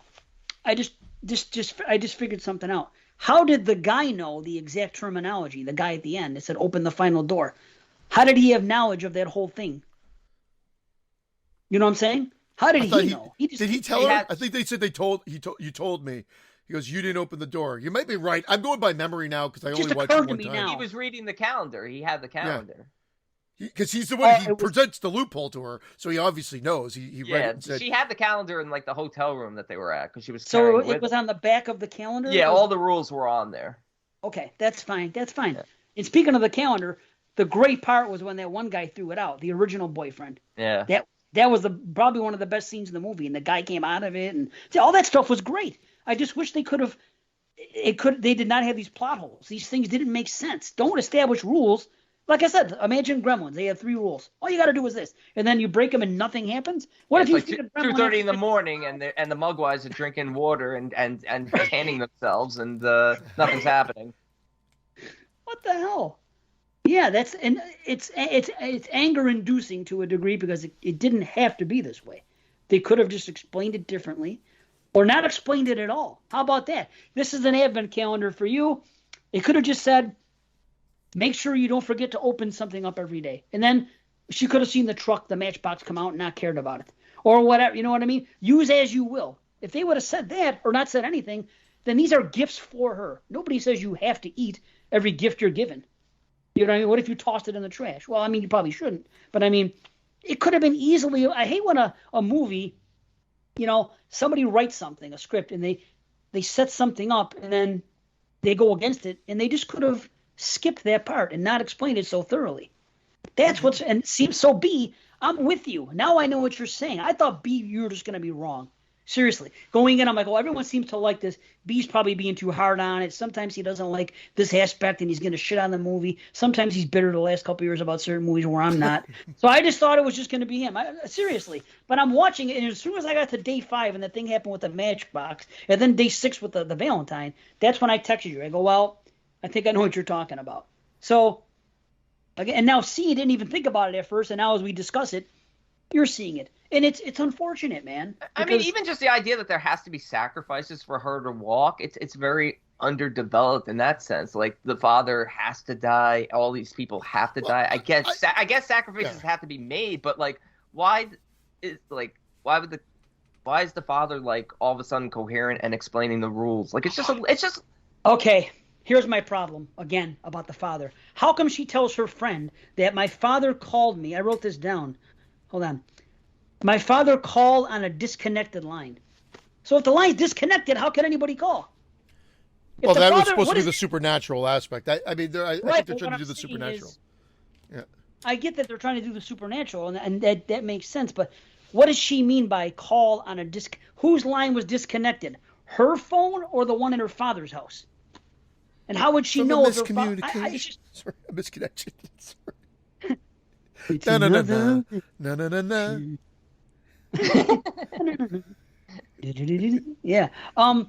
But still, you know what I'm saying? Does that line she just did bothers say me? that. Yeah, that was a weird Yeah. line. I Yeah, didn't my even father think about it. called me on a disconnected line. How And I was about my like, father called me? My father who has Alzheimer's who doesn't even remember me. Just leave it at that. The worst. Yes, The worst. why- Fucking. The part that I questioned was the very first shot you saw of him. He looked like Jack Frost.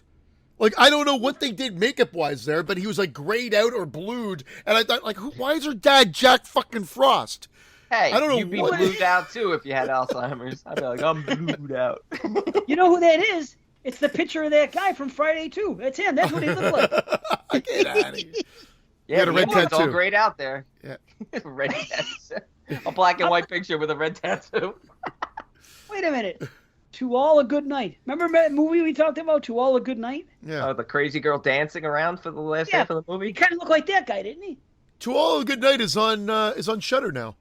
It is on show. Highly recommend it. It's pre-Friday the 13th, and it has Ah, all feature You know what's tropes. funny? Heather was watching it, and I said to Heather, I said, "Oh, Dave would recommend it. He loves it, especially since it's a precursor to Friday the 13th."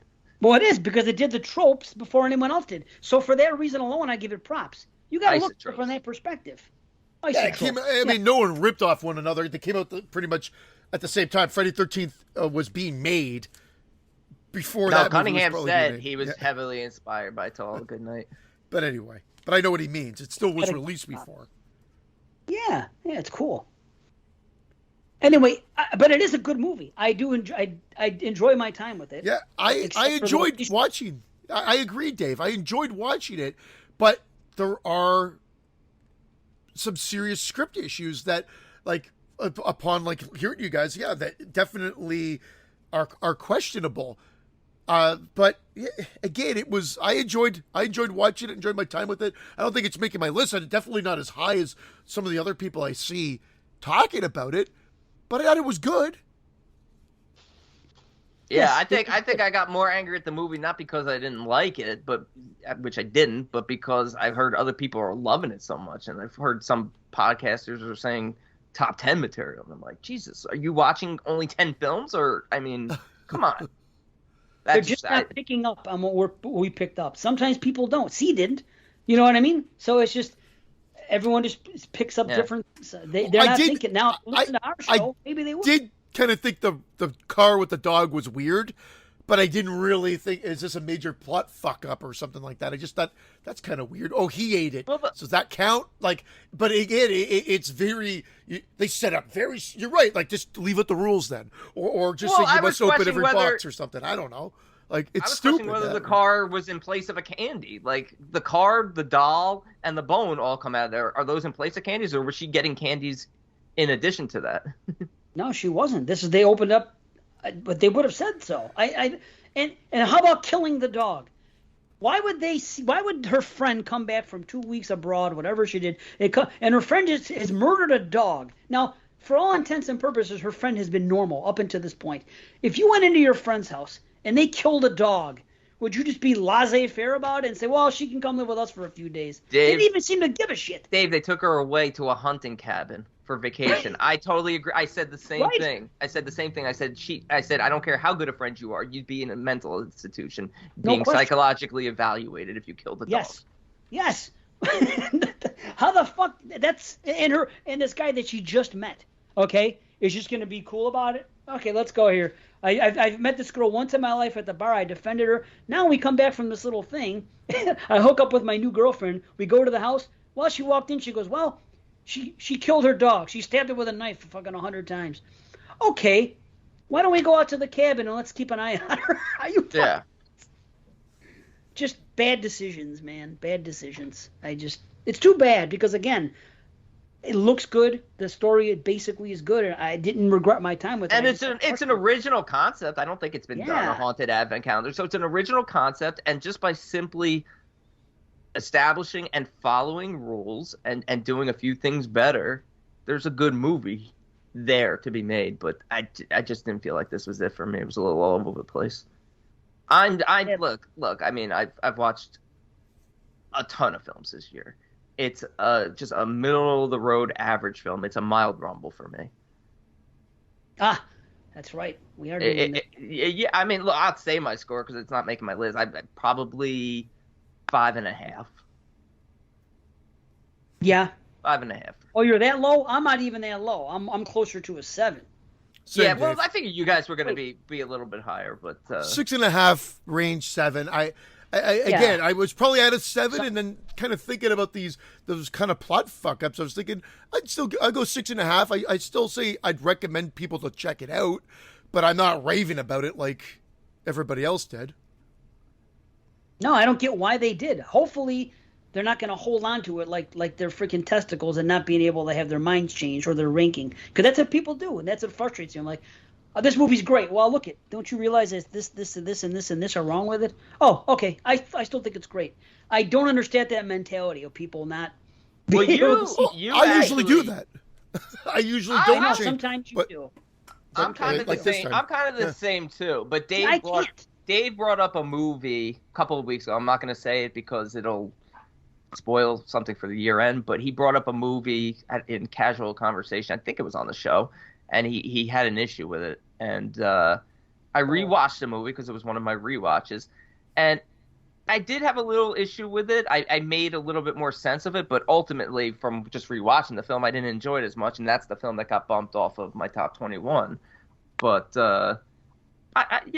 I'm not blind to mistakes in movies. It's just, unfortunately, some movies you're more forgiving than others, and it just comes down to an enjoyment factor, or if there's other aspects of a film that you can connect to. And it seems like the fact that you like the character connected you to a little bit more to the story than it did for me, and that's probably why you're a point higher than I am. Maybe. I was fine with the character. Yeah. I wasn't, I think I kind of liked her friend more. The blonde girl. Yeah. Also I very mean, pretty. I liked Eva, but like I said, I just felt like I just felt like she was just such a sour person. I get it, and there's no reason she shouldn't have been. Well, so then she got miserable. fired.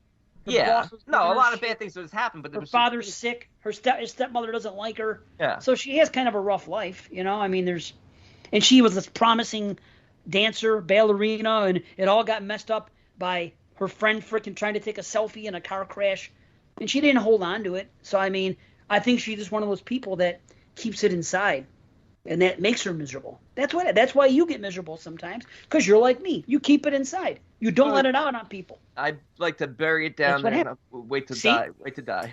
Well, that's it. See, depression is rage turned inward.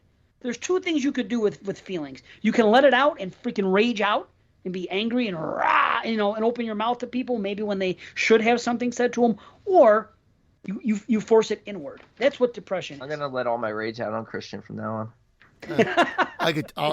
You can, if it makes you feel better. You can. You can. He That's funny. sounds a little tired from that cinnamon roll. I think I am crashing with sugar. He's crashing a little. And here's Honey, one more thing. Roll me. How come there's a quote? Why is there a quote at the with no beginning of the movie? subtitles? With no And there's a subtitles. couple other things that happen in the movie, and there's no subs. That's really odd. For them Dave, to let do me that. tell you something. Not only did I look up Charles Baudelaire, I typed in that exact quote and tried to get an English translation because I wanted to see what it meant. I couldn't find it. After like 20 minutes of looking for it, I was like, fuck this. I can't find it. Very odd. Isn't that a I shame? agree. Yeah. It's an odd choice to put that on Shudder and not have the right translation on there. Either way. And how come it's only 24 days? Shouldn't an advent calendar for Christmas have 25 days? Why would it end on Christmas Eve and not Christmas Day? That's what Oh, I. I don't Christmas know. Day. I asked that. I didn't know that. So It's weird, isn't it? Don't you Yeah. think that it's all about Christmas? I don't know. Whatever. I know it's a nitpick, but I was watching the movie trying to figure out. I'm like, why does this end at 24? That would be like Thanksgiving ending on. But do you guys know if advent calendars are they supposed to end on Christmas Day? Yeah, Pretty sure they- I have Why would they 3 not? upstairs.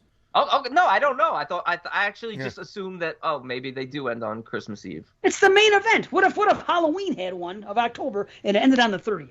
Well, we're gonna leave it here. Fuck Halloween Day. Because the next day is the day. That's what I thought. Maybe the advent calendar ends here, and the next day is the celebration. You know, like I think that's probably what they're going with, but the advent calendar. But no, if advent calendars go to the 25th, then that's another like ridiculous mistake. Maybe French advent calendars don't. I mean, you could probably Google it, and I'm sure there's different types, but yeah, typically they include the main event. Yeah, I don't know. They should have a Hanukkah one. 12 days and you open one each day, then you get your gift that way. I wonder if they make Hanukkah advent calendars. If not, I'd like to market it.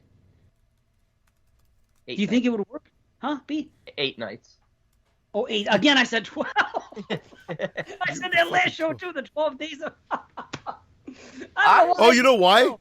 Advent, which is the actual event, starts on Sunday, November 28th and ends on Friday, December 24th.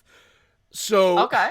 So there you go. That, All right. that can make sense, but I'm almost positive that like my like the generic, the ones I have upstairs, which I can go grab, which are just like, you know, the cardboard ones where you open up and the kids get them, go to That's the not 25th. that's not the German ones with a demon in it, so that doesn't count. Yeah, sorry.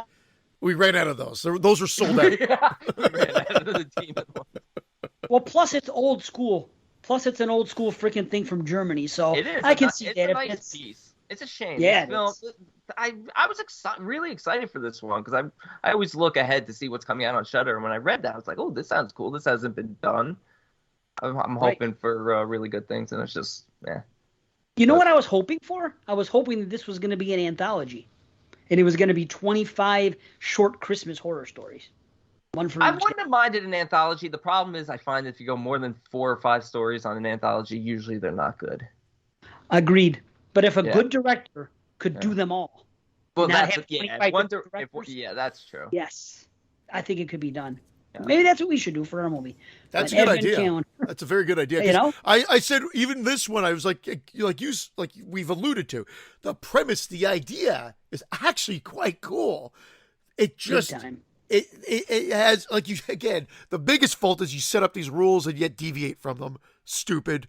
But yet I admittedly, I guess I wasn't paying 100% attention because the dog one, like I said, I questioned. And in the ending, I was about to say, well, this is stupid. And then I was like, oh, this is cool with the loophole. But I didn't realize the other one that she didn't eat or forgot that she didn't eat the heart. I watched it happen, yet didn't even question it until you guys brought it up. It's funny. But anyway, I don't mean to go back. It's just Now, how Sure. about this? How about the dog literally waiting for midnight, looking up at the clock for the stroke of fucking midnight? And then it hits midnight, and then it calls the dog over and knows just what to Yeah. do, and the thing opens. Are you kidding? Now dogs can tell time? That is stupid. I forgot to mention that. Can dogs even look up?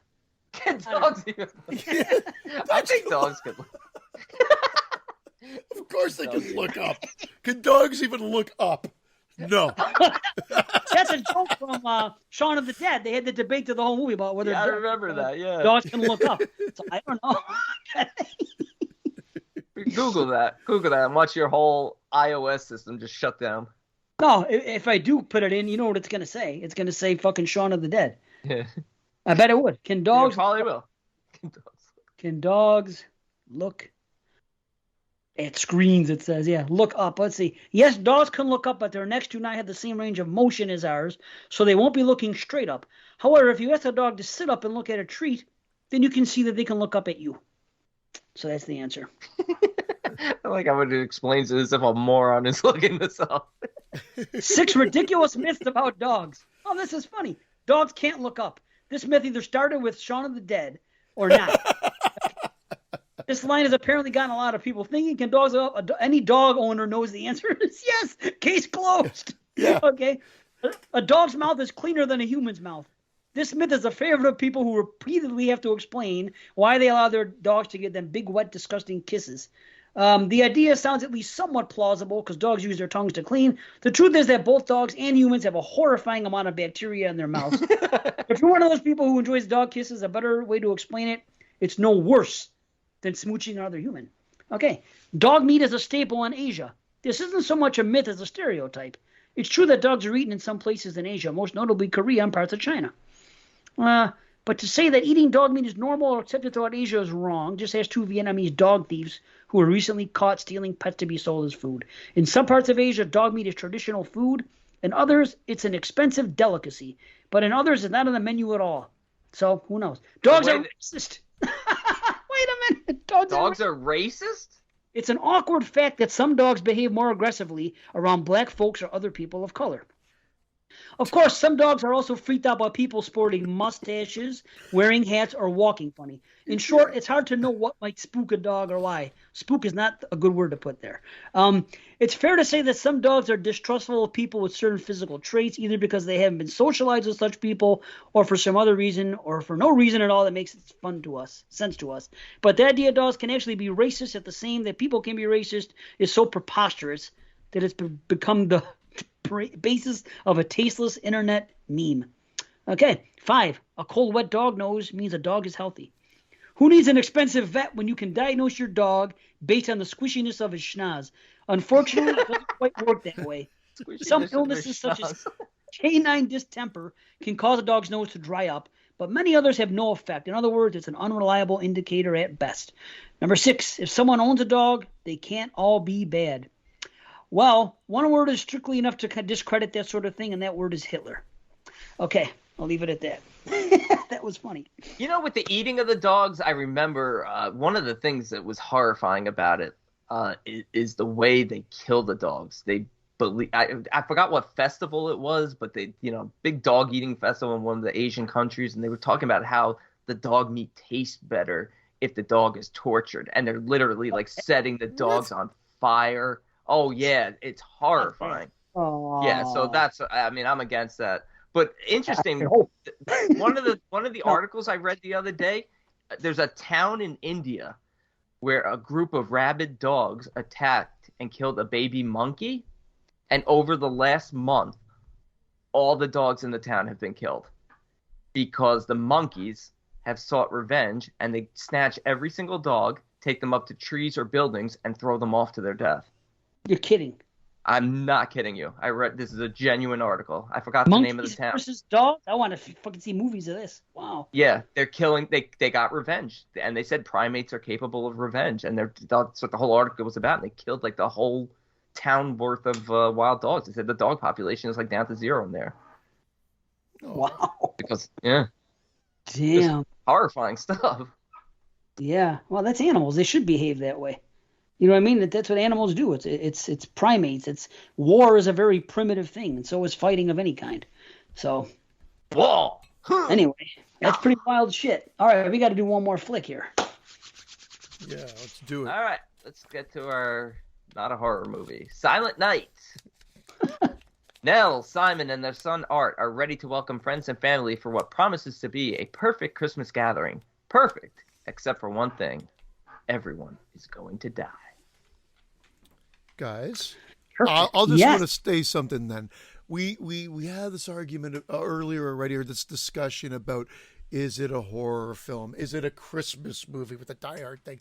All these things. I mean, at the end of the day, I think this is supposed to be a mashup of sorts, and there are scenes intended to kind of like shock or whatever. However, when it's such a small amount of the movie's running time, does it actually make it a horror film, or can it be just a dark comedy with something to say or something more to say or whatever? Because I don't think this of a horror film when you're the movie's an hour and a half, and at an hour and 10 minute mark, you really haven't had anything happen that's horrific for the most part, and then the conversation is dark.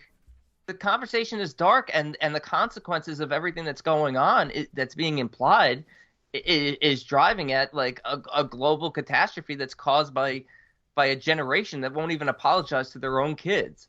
all they keep saying to their kids is, it's not our fault. It's not your fault, but it's not our fault either. And that's sort of horrifying. And I feel, for me personally, like, I know, I agree with you when you said that it's not the tension and suspense that The Invitation had, but I felt an impending sense of dread building throughout, especially because I really enjoyed all these characters. I mean, this cast, this is So did I. this is a Hollywood cast. My son and I all watched it, and she says, "Well, thank." I goes, "Thanks for depressing me. I'm off the bed now." I go, "Did you think that was a horror movie?" She said, "No." And again, and this was before, because I'm like, we're watching it. I'm like, this is not what I expected at all, which I don't mind. And again, I liked the characters, and I laughed a couple of times. I chuckled. I'm like, oh, there's the kid from Jojo Rabbit, and you're like, oh, there's Annabelle Wallace actually in a role that I like, because she was in which Malignant. one was she? She's the one with the accent Sandra. that the red one dress. Yeah. Oh, that's the girl. Okay. Yeah. And I'm like, oh, wow, she... Johnny Depp's daughter's the other one. Yeah. Wow, I Just, felt so bad because I was Googling over this girl and I looked her up and it was Johnny Depp's daughter. And I actually felt bad, like as if I know the father. I I don't. felt bad. That was I a felt very like- attractive, very attractive girl. The whole cast is, Man. I mean, I love all of them. I Yeah. love Lucy Punch. No. I love Keira Good Knightley. performances, well made. I like the movie. I just did not feel horrific. And then I'm like, Kara, I don't know what people are talking about.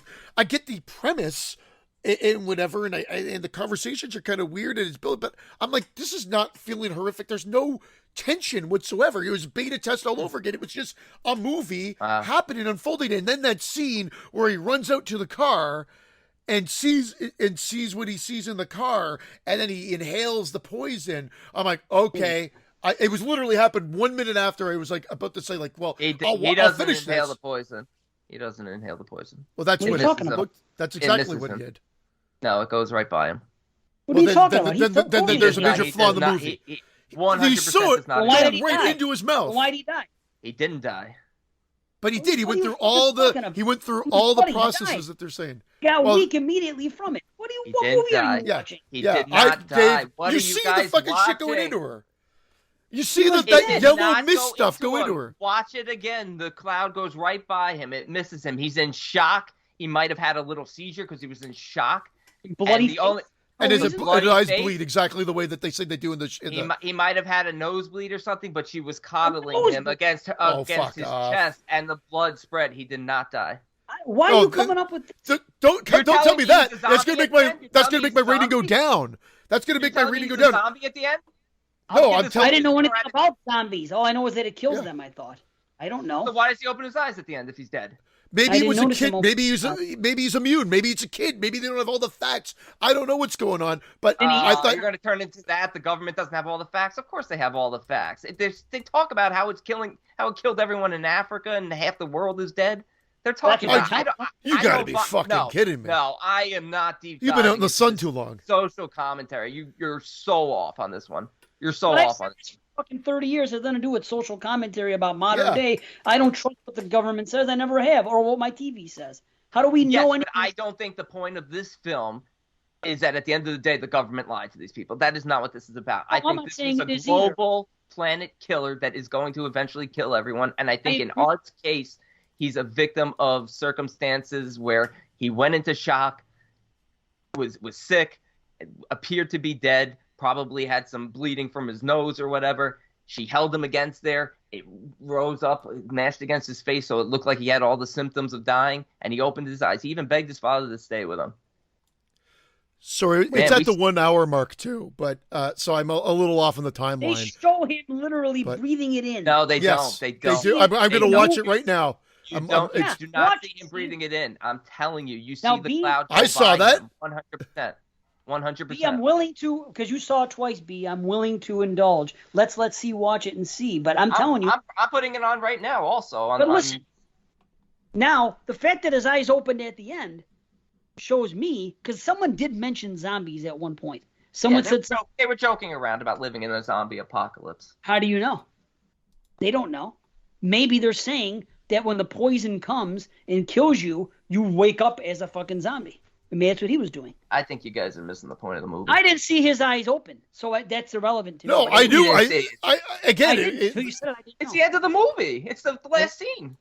I didn't notice that. What? His eyes pop open. That's how the movie ends. I I knew even he know. lived. Iconic last image of the film. Yeah, I didn't even no, know that part is good. Like I know I liked it. I just assumed that there was an error. I'm watching it right now. He's screaming. He's in shock. He's screaming, and it goes into his mouth. The actual 100%. yellow goes into his mouth, and then I'm watching and then it right now too. yeah, do and that's Definitely it. Did. And I That's thought why they he were doing bled. it, That's why he. and I acted liked that the way. ending. And that's exactly There it. He is went through the nothing going into his mouth. There is. You are I- so wrong. Well, There dude, is. again, Look at it it. is I'm taking CGI a and it's picture. impossible. Nope. I'm taking 2 pictures and I'm I'll going to go show with you the this. last one. and How is show it possible to be in the middle of that cloud and not breathe it in? It's not a physically cloud. impossible. It's the twisters, which are a precursor to the cloud. The cloud comes at the end, which is why he's going to die anyway. But he's all alone, which makes it Oh, even. no. worse. Then how come the other? No. Yes. The twisters Oh come my- in. The twisters are the precursors to the cloud. They even say it. Oh well, okay. I'm not disputing it because maybe you're right that they said. I'm that. one. No, I I'm just sorry. watched it again. I ran up and talked to my wife, who just watched it with me the other night. By the stuff, I go, did he inhale the yellow? Yeah, clear as day, Oh, right? he did. Yep. Like that's 2 different people. That I'll put like, it on and my I just Shutter right watched it. now. Is this a Shutter movie or no? Okay, pause it at the 1 hour 2 minute. Well, you don't pause, then there's nothing moving. With it moving, you see the yellow going into his mouth. Christian, I'm sorry, you're totally wrong. The cloud at 1 hour 2 minutes and 24 seconds is about 15 feet behind them, and then 1 hour 2 minutes 29 seconds is about 30 feet behind him. It did not hit him. You're thinking the horror in the scene is him ingesting the poison. The horror is him coming face to face with the reality of what's going to happen in this And you world. see a yellow mist You being do not- inhaled. no, it's not being inhaled. It's going by him. I took pictures. The pictures didn't come out well, but I'm looking at the image right here. There's one in front of him. There's one behind them. They're not even close. What to minute him. mark? What minute mark? 1 hour, 2 minutes, and 20 seconds. Watch for that 10 seconds. Yeah, You I will want never you to see yet anything. again. You will never see anything Screaming. go He's off his screaming right now, There's and he's nothing inhaling going the up his nose. yellow. nose. No, he's not. There's nothing going in. He's screaming. It goes right into his mouth. Oh, it doesn't. It's behind him. Look at the cloud. It's behind him. Look at 3 seconds later after that. Well, Look how why far would his behind eyes him go? it is. Then it's a total head fake. Well, I know what the message of the movie is. I'm not denying that. I'm saying then it's with the bloody eyes and everything. That just is a crock of shit. Then I don't think then it's a bloody head eye. fake. That was originally, listen, I watched it twice because the first time I watched it, I enjoyed the movie, but I hated that last scene. I wish he hadn't opened his eyes. And I actually looked it up because I wanted to read an article. I wanted to find out because I talked to Heather and Scott about it, and Heather went into the deep, social, political sort of He's sucking discussion. Yeah, he's And- sucking it in. Thanks, Steve. No, he's not. No, Yeah. he's not. He's I not. keep watching it over and over again. Yeah, And- I and- watched it. He Yeah, didn't he suck screams. anything It's in. going by him. He's screaming, and it goes right into his mouth. I don't even know what you can argue that. I know, that's so you can't even weird. prove it. Give me a timestamp to watch it, and I'll watch it. It's like 1 hour, 2 minutes, and like 25 seconds, like you were saying. It's That's all it. right there. Like Here I am Yeah, they again. show it going in. they show it Right, going in. I don't the cloud even is know. behind him. The cloud's still behind him. He's screaming. Nothing's going in his nose. The cloud is 10 feet behind him. It's to the left of his shoulder. and it goes 10 right feet behind in. him. And there's nothing going in his nose. No. Well, he's in close No. proximity. And then What- and no, because they show it then from behind, and you could see that there's one 15 feet in front of him and behind. Maybe you're seeing the angles wrong. It doesn't matter. That's the only scene of terror in the movie. And then the end part is just depressing. So that's whole- what I'm saying. The argument for the horror movie is Well, that it's not. It looks good. Well, I still think it's Here's a hard. the thing. Oh, you want to talk? That's okay, Come here. B. I My son would watched it never with us argue. too. Christian, Christian! come on in. I know What's that up, he Christian? killed it because he literally the uncle or whatever, the friend, he was like, "Oh, does he have bleeding from his ears or his nose? Why else would he say that?" Yeah, and he did have bleeding from his ears, right out of his ear canals. He's right, specifically out of his ear canals. That's true. He did say that, and it He didn't happened. bleed from his ears. Yes, he did. No, he Right didn't. from his ears. They showed it when he rolled over. Good call. Yeah, they did show it. That's where the blood was coming I from. even his forgot that part. So thank you, Christian. ears. Right out of his canals. Yep, 100%. Because that's when it happened. I was like, oh He- yeah, somebody said that earlier. I in the was movie. worried. I was worried because of the way the movie was progressed. So I will say this: I said, Christian, I don't know what to expect here because this movie's totally thrown me for a loop because it's been one thing for an hour, and now all of a sudden it's getting horrific, and I wasn't sure how far they're going to go with this kid and how bad he was going to go through it, and then only to find out that he passes out, then to wake up at the very last frame of the movie. Which was even more depressing because everybody around him that he knows is dead. And the saddest part of it is his mom said, we couldn't have you live, us all die and you live without us. Right. And that's what happens at the fucking end. So I didn't don't know get me that. wrong, I'm liking it for all these reasons. And I got the messaging, Brandon. I'm not against all that. And I can even I'm argue sorry, I'm that looking this- for blood in the ear. No blood in the ears whatsoever. Yeah, they I'm looking- definitely showed it. Nah. 100%. Unless they showed it in someone else in the movie. No, they showed it after she smothered his face. When they drop it, the blood just smeared all over his face and stuff. No. There's more they show. He's laying there, and unless I'm mistaken, and there's another person that got infected, and they show blood coming out of their ear canals. Because I 100% know for a fact that shortly Was that the one after that got stabbed? Maybe I'm forgetting the blood in the ears as well, but I think I Christian is definitely remembering. saw that. Yeah. Yes, and when Christian said that, then I was like, oh yeah, they did show somebody. When I said somebody, I figured it would have to be the kid because no one else got infected. So I could be mistaken. Maybe it's not him with the blood coming out of the ears, but somebody is shown with blood coming out of their ear canals. 'Cause I looked at it and I was grossed out by it because that bothers me, blood in the ears. And the guy said it earlier. I'm like, oh yeah, so this person got it. That makes sense. But other people poisoned themselves. So I don't know. I will say this. This is what I noticed about the movies that we in this community debate on whether it's horror or whether it's not. Every time I show any one of those movies to someone that's not one of us, they always say it's not a horror movie. The only people that label a lot of these movies as horror movie are horror fans. And I'm not saying that for any – I'm not trying to say this is a horror movie or it's not. I have no problem with this being classified as horror. I am fine with that. Is it overwhelmingly? No, but I'm comfortable enough putting it there because I'm more Based on sad than the anything. story, yeah. Same with me. It's It's a depressing very- movie.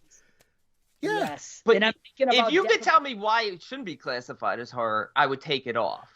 Yeah, Like, beta test, I Brandon, can't I don't classify- even want you to have to take it off because I don't classify it as horror, but I'm like Dave. I'm comfortable with feeling like with the No, but sense why of don't you you're saying there's a classify it sense as of horror? Because it doesn't I have don't enough know. horror elements But that are it's more of traditional to. It's more sci-fi. It's more like sci-fi drama than it is Yeah. horror. With, I So think- why is it science fiction? An end Well- of the world Because event. that's like a sci-fi movie. That's the feel that it has. But So again, you don't care. hold up. Don't get me wrong. I am classifying this as horror. It is on my list. I am fine with it. I just don't think it's. If somebody else doesn't call it horror, I'm not throwing a flag on. I completely No, understand. listen. At And the end when of the Christian day, I said- don't care. I just feel like Like I won't argue. I'll when I look at argue the about intent of this Brimstone. film, it's like it's like designed to scare you and make you think. It's almost like a. It's It's designed to make you definitely comedic. think. It's- I mean, again, it's scale is got- relative. It's got social Armageddon. undertones. It's got social How about undertones. Armageddon? You think Armageddon's a horror movie? Isn't it about a big meteor smashing Earth and people having to deal with it? Armageddon Isn't it scary? is The same more. with- No, I don't think the intent was to scare. I think that's more of like what would you say, Just like a an adventure? It's Adventure It's an action sci-fi? film. It's an action film. Action sci-fi. Action the sci-fi. same. Yeah, but the thought is the same. I am scared watching and thinking about, well, what if this happens one day? A You know- meteor smashing into the planet or smoke smashing into the planet. I Yeah. said to my wife, and I said to my wife while we were watching it, they should have opened with them going out to the car when it's the night scene. Again, I like this. Dave, you might disagree. Brandon, you might actually disagree. I'm not showing anything yet, but they're going out to the car. There's some feeling there because it's lit dark, but there's like a mysterious feeling there. And they start screaming. He's like, no, and he runs away, and he just runs, and he runs, and he runs. And I wish the movie opened with this and then cut. And then it started with the nice, happy opening that we get, and it played out almost as if it was like that setup to say something is amiss, and then we do get the smashing, like, and everything plays out like a comedy. You'd be like, well, what the fuck? How did we get from one point to the other? But because it starts so whimsical, I'm like, am I watching the wrong movie? What the hell's going on here? And then it builds through the dialogue and whatever. So I give it credit from a script standpoint. I like how it slowly builds. I don't necessarily think of it as horror per se, but it is.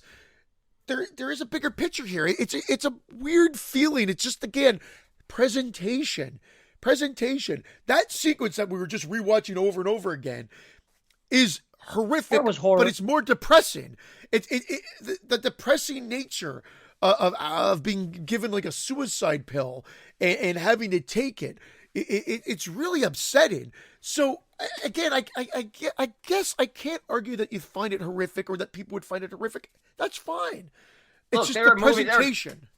See, to me, the presentation is presented like a horror film. To me, they're like war movies or films about the Holocaust, which obviously are war movies also, but are horrific, but they're not horror movies because they're there to retell a chapter in history. They're historical dramas and stuff like that, or biopics and stuff like that. Whereas this, I feel like the intention of the film was to scare you, to also make you think. I do think there's a lot of underlying social and political commentary. Oh, there's tons of it. But it's presented it's great. So well because a lot of it is done through humor. Even the line that Art delivers about Greta, like when Kitty thinks it's the Russians, she's like, "It's not the Russians, you fucking idiot. You heard Greta. It's nature. Greta missed all that school. She got to meet Leo DiCaprio." Like, the humor in this is on point. The music in this, I like Christmas music. I don't celebrate Christmas, but I like Christmas music. The music in this is on point. The performances are on point. And the sense of dread for me, the fact that you didn't feel it, if you didn't feel it, then I wouldn't classify it as a horror either. But the fact that sense of dread felt imminent. I mean, I know it's presented comedic from the beginning, but they're allowed to curse and all this. And I'm like, man, this is the end of the rules. They mentioned, I thought they would have put her down already when they're talking about Kitty. It's dark. It's dark. Yeah. It's like a horror comedy almost. Well, but to a degree. I didn't find much humor, honestly. Oh, I really? laughed. I laughed through the whole thing too. Laughing. It was just It's just like sarcastic. It's like sarcastic wit, but that's the same shit we would do in a conversation. I don't see it as like. I don't know, but it's okay. I did find it funny. I classified it as a comedy. No, I found it funny, and then at that 1 minute and 1 hour, 1 minute or 2 minute mark, whatever it is, with that sequence there, where they run out, they're outside, it takes it out of the house, separates it from the family. I'm not saying that there wasn't good conversation again. I'm getting off of that. I'm just saying the tone, the feeling of the movie. Then we get to that sequence, and I turn to my wife, I go, okay, I guess I spoke too soon, because that was a pretty horrific scene. Let's see how this plays out. And I'm like, then it played out kind of what I thought, except I thought they were going to go somewhere more with the kid. And they did. Now you're telling me that he didn't ingest the thing, but then it's a misdirection with the way that they did the blood out of the eyes and the nose and whatever, because he was following the exact process that they already set up for us. So I think that's a cop-out, but that's not what happened. And then I asked that because I had the same issue. Sorry, go ahead. I'll let you finish. No. And again, I was just saying, but then I found it just became depressing and not horrific. And I'm not saying I didn't enjoy the movie. I still really enjoyed this movie, but I know you did. I thought at the third act, I thought that final act, that last half hour was going to be like build of tension. And it was like this weird scene of tension. And then we're kind of back to where we are. These guys are still dancing all happy because they're trying to just forget about it until they have to go do what they have to do. And it just was depressing for me at that point. Horrific. It felt so horrific and so grounded in reality that I was so horrified. I was too. We're not arguing. I think we all think we like this movie. It was really good. I find, and again, I'm not trying to get hung up on classifications, but yeah, I get it. It's an end of the world apocalyptic thing. How else can you kind of view it? But I mean, I get it. Again, I can only say presentation and how it made me feel. And I didn't really get horror vibes from it except for that one sequence. Keira Knightley did another film called Seeking a Friend for the End of the World with Steve Carell, which is also an apocalyptic end of the world coming film. I do not classify that one as horror. And if anyone liked this film, they should check out that one too. That one's fantastic as well and also has an amazing soundtrack. Yeah. But that one's not horror. But this one definitely felt like horror. In fact, typically they feel like sci-fi comedy drama. But this one, for some reason, just felt like a horror. I felt like I was watching an M. Night Shyamalan film with a little more levity to it. Because he doesn't Better really... fine. No, way dude. better dialogue than he usually Oh, yeah, he did have way bestows on better his dialogue. actors. but And I see, like B, his movies, but I- his dialogue is forced. No, I love Dave. M. Night, but go ahead, Dave. No, I know. I'm saying I respect what you're saying because to me, that is what classifies a horror movie to someone. If you believe the intent is to scare and Yeah. it did shake you up a certain way, then to you, there's no reason not to call it a horror movie. If that is your belief, then that is fine. I also will call it a horror movie because I felt that way, but I was very much on the fence with it. Very much. Like it could have gone either way. Actually, when I finished it last night, I left it off my horror movie watch list.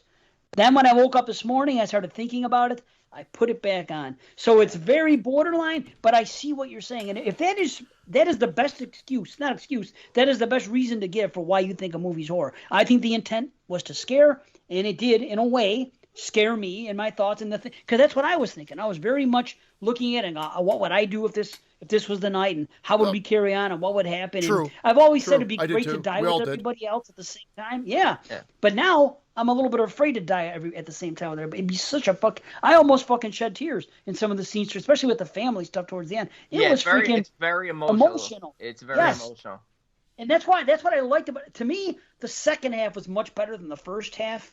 The first half was just fine. It was almost like, it's kind of like what some people say about the first act of Krampus, how it starts off like any Christmas type thing and family getting together and a little humor and things like that. You know what I mean? So I could see that to a degree. I was more busy trying to answer my own questions. Like, I didn't know what was going on with Kitty. I thought Kitty was somebody that was the rich person in the family that was investing it all, that was going to get it all, and that's why they all had to be especially nice to her. I'm like, why is everybody kissing this person's ass? That's what I was thinking about for the first 20 minutes of the movie. I'm like, maybe she's going to be the one that's going to get all the money, so they want to keep her on the good side. And then what's going on? What's the secret they're talking about over here with the guy and Depp's daughter? And it's an interesting story.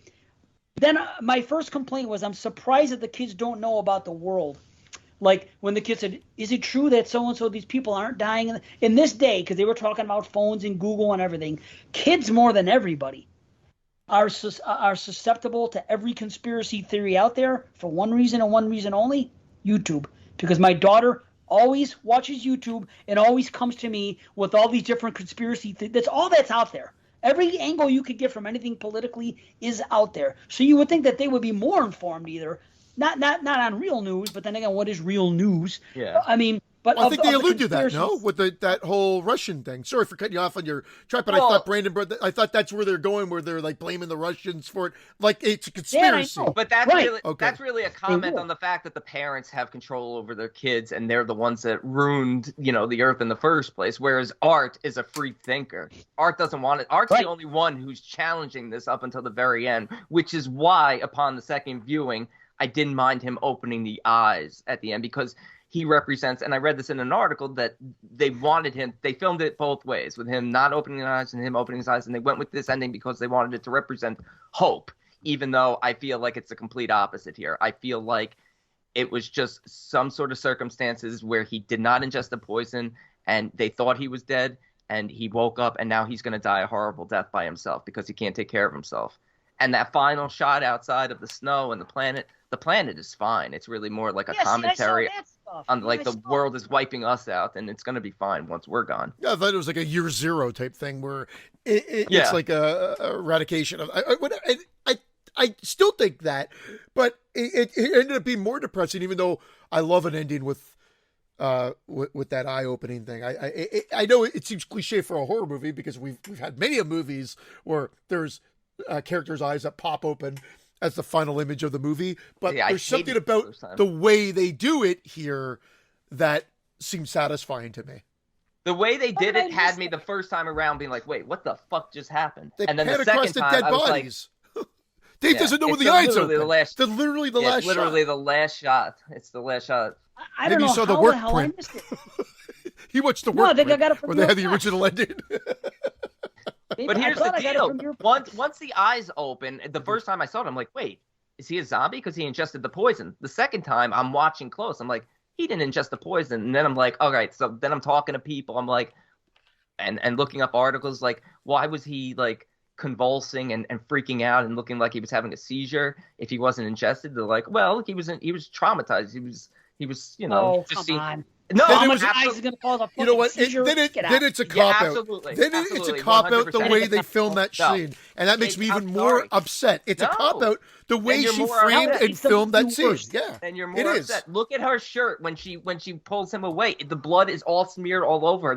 They make a habit of showing that to make it a point to show that the blood spread, that not necessarily he was bleeding from the eyes, because if he was bleeding from the eyes, they would have made his eyes red. And if you go back and look at his eyes, it just looks like he has like a bloody nose where the blood got spread across his face. He has no bleeding coming from the ears. He just has dry blood there. It's terrible makeup if that was the case. I'm telling you, it was chaos and a bad sort of series of events that ultimately led to him still being alive. Probably going to die though, because the poisonous cloud came over the house, so it's in there now. And he's going to suffer for weeks, and then he's going to die. Or maybe he won't. Yeah, But- see, I don't like that. I wanted that. Okay, I'm watching the last scene. I want to see if his eyes open. I can't believe I didn't see that. I want to see his eyes. I wanna see. Well, No, we've been his eyes making are it up. going to open. That's the weirdest thing that I didn't see that. Wow, how could that be? Everybody's eyes are Literally, closed. the very There's him. last shot, it pans across all the dead bodies up to his face, and it just lingers there, and bing, and then Oh yeah, they do open. Wow. Somehow I missed it. Isn't that something? But it's my son called it too. Christian called that. He says, "Well, what's going to happen is everybody's going to be dead, and he's going to wake up." That's what he said. See, I don't like that. I wish that didn't happen. The first time I watched that, I wish it didn't happen. Ah, the second view changed it, huh? The second view changed it as long as I was able to justify that he didn't ingest the poison. Because then, if he ingested the poison, then we're getting into a whole other, well, it's not as bad as the world made it seem. But nah, bullshit. I'm telling you, you've made yourself justify in not ingesting that poison. We'll put it to a poll and a vote. You don't have to put it to a our poll. pages. I don't trust the horror community. I don't go by what the horror community says. I genuinely think that when I watch movies, I take in as much as I can. If I'm wrong and the filmmakers say, oh yeah, he's a zombie, he ingested the poison, and he just opened his eyes and now he's a zombie, then I hate the fucking movie. But I don't think that's the point of this film. I think he's in shock. The way he opens his eyes at the end, he looks like he's still in shock. And there's no blood in his eyes. There's no red in his eyes. It just looks like dry blood all around his face. I mean, that Dave, I could you have- agree with, but it's almost Yeah. like I thought it was almost like something like, again, obviously this has been going on, and obviously children have been affected by it, or we assume.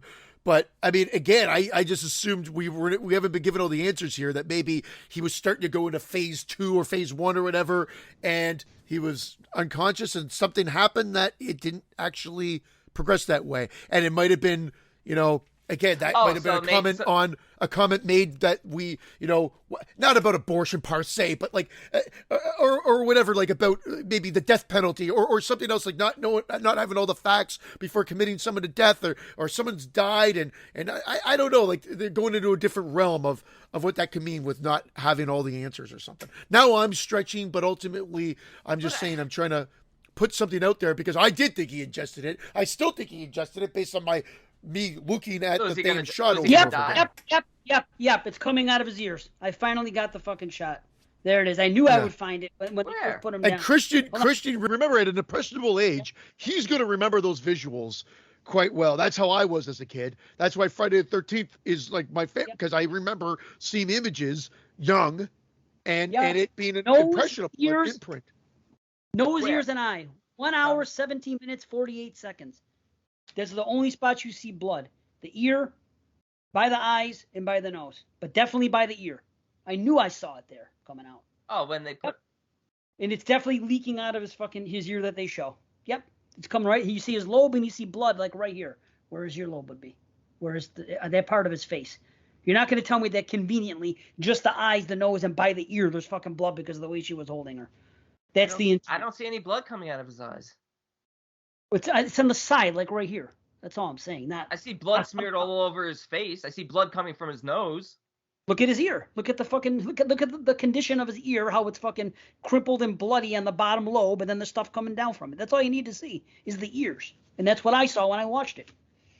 1 hour 17:48 on the Plex I'm using here, which is C's.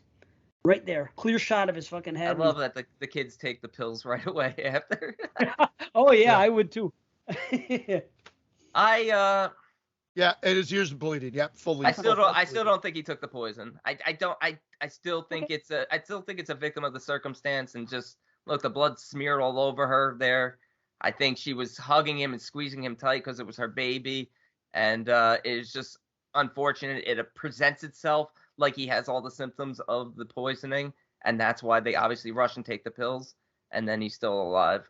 Although Christians thought if he did ingest the poison, then Christians thought of maybe he's into phase 2 now or whatever.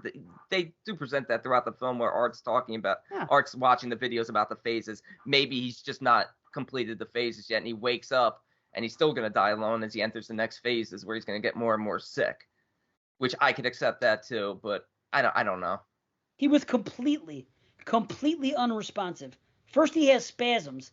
There's just too many things that point to the case of him being poisoned. Nobody has spasms. I think he's in shock. Who goes into shock and fucking whatever? Well, I think a young kid could have serious side effects and serious shock, and could probably have a seizure if they knew the world was ending and saw dead babies and dead people. I do. I'm not a doctor or anything, but I don't see the poison going into him. I don't know. Yeah, that's okay. I don't know. Any way we look at it, it's an enjoyable film. It just might not be what you're expecting. And it's not straight-laced horror. It's not horror every minute by any means, because like I said, I'm very much not even counting it. I counted my horror watches because I'm not taking one off to have to now watch another one to put it in my horror thing. And I think there's enough horror that, and again, I'm not going to argue because I don't give a fuck at the end of the day. I'm just saying it doesn't matter. It happened last year with me. I mean, it would have made my top 10. You wound up counting Spontaneous, and I left it off the last minute. The last minute, even though it would have probably been in my top 5. But it's just, it's all personal choice. Because you could, I justified that based on the gore and the horror there, even though it was done as a kind of like a dramatic comedy throughout. So I mean, it's all subjective. And again, and if it made your list, I'm not going to be full fucking shit.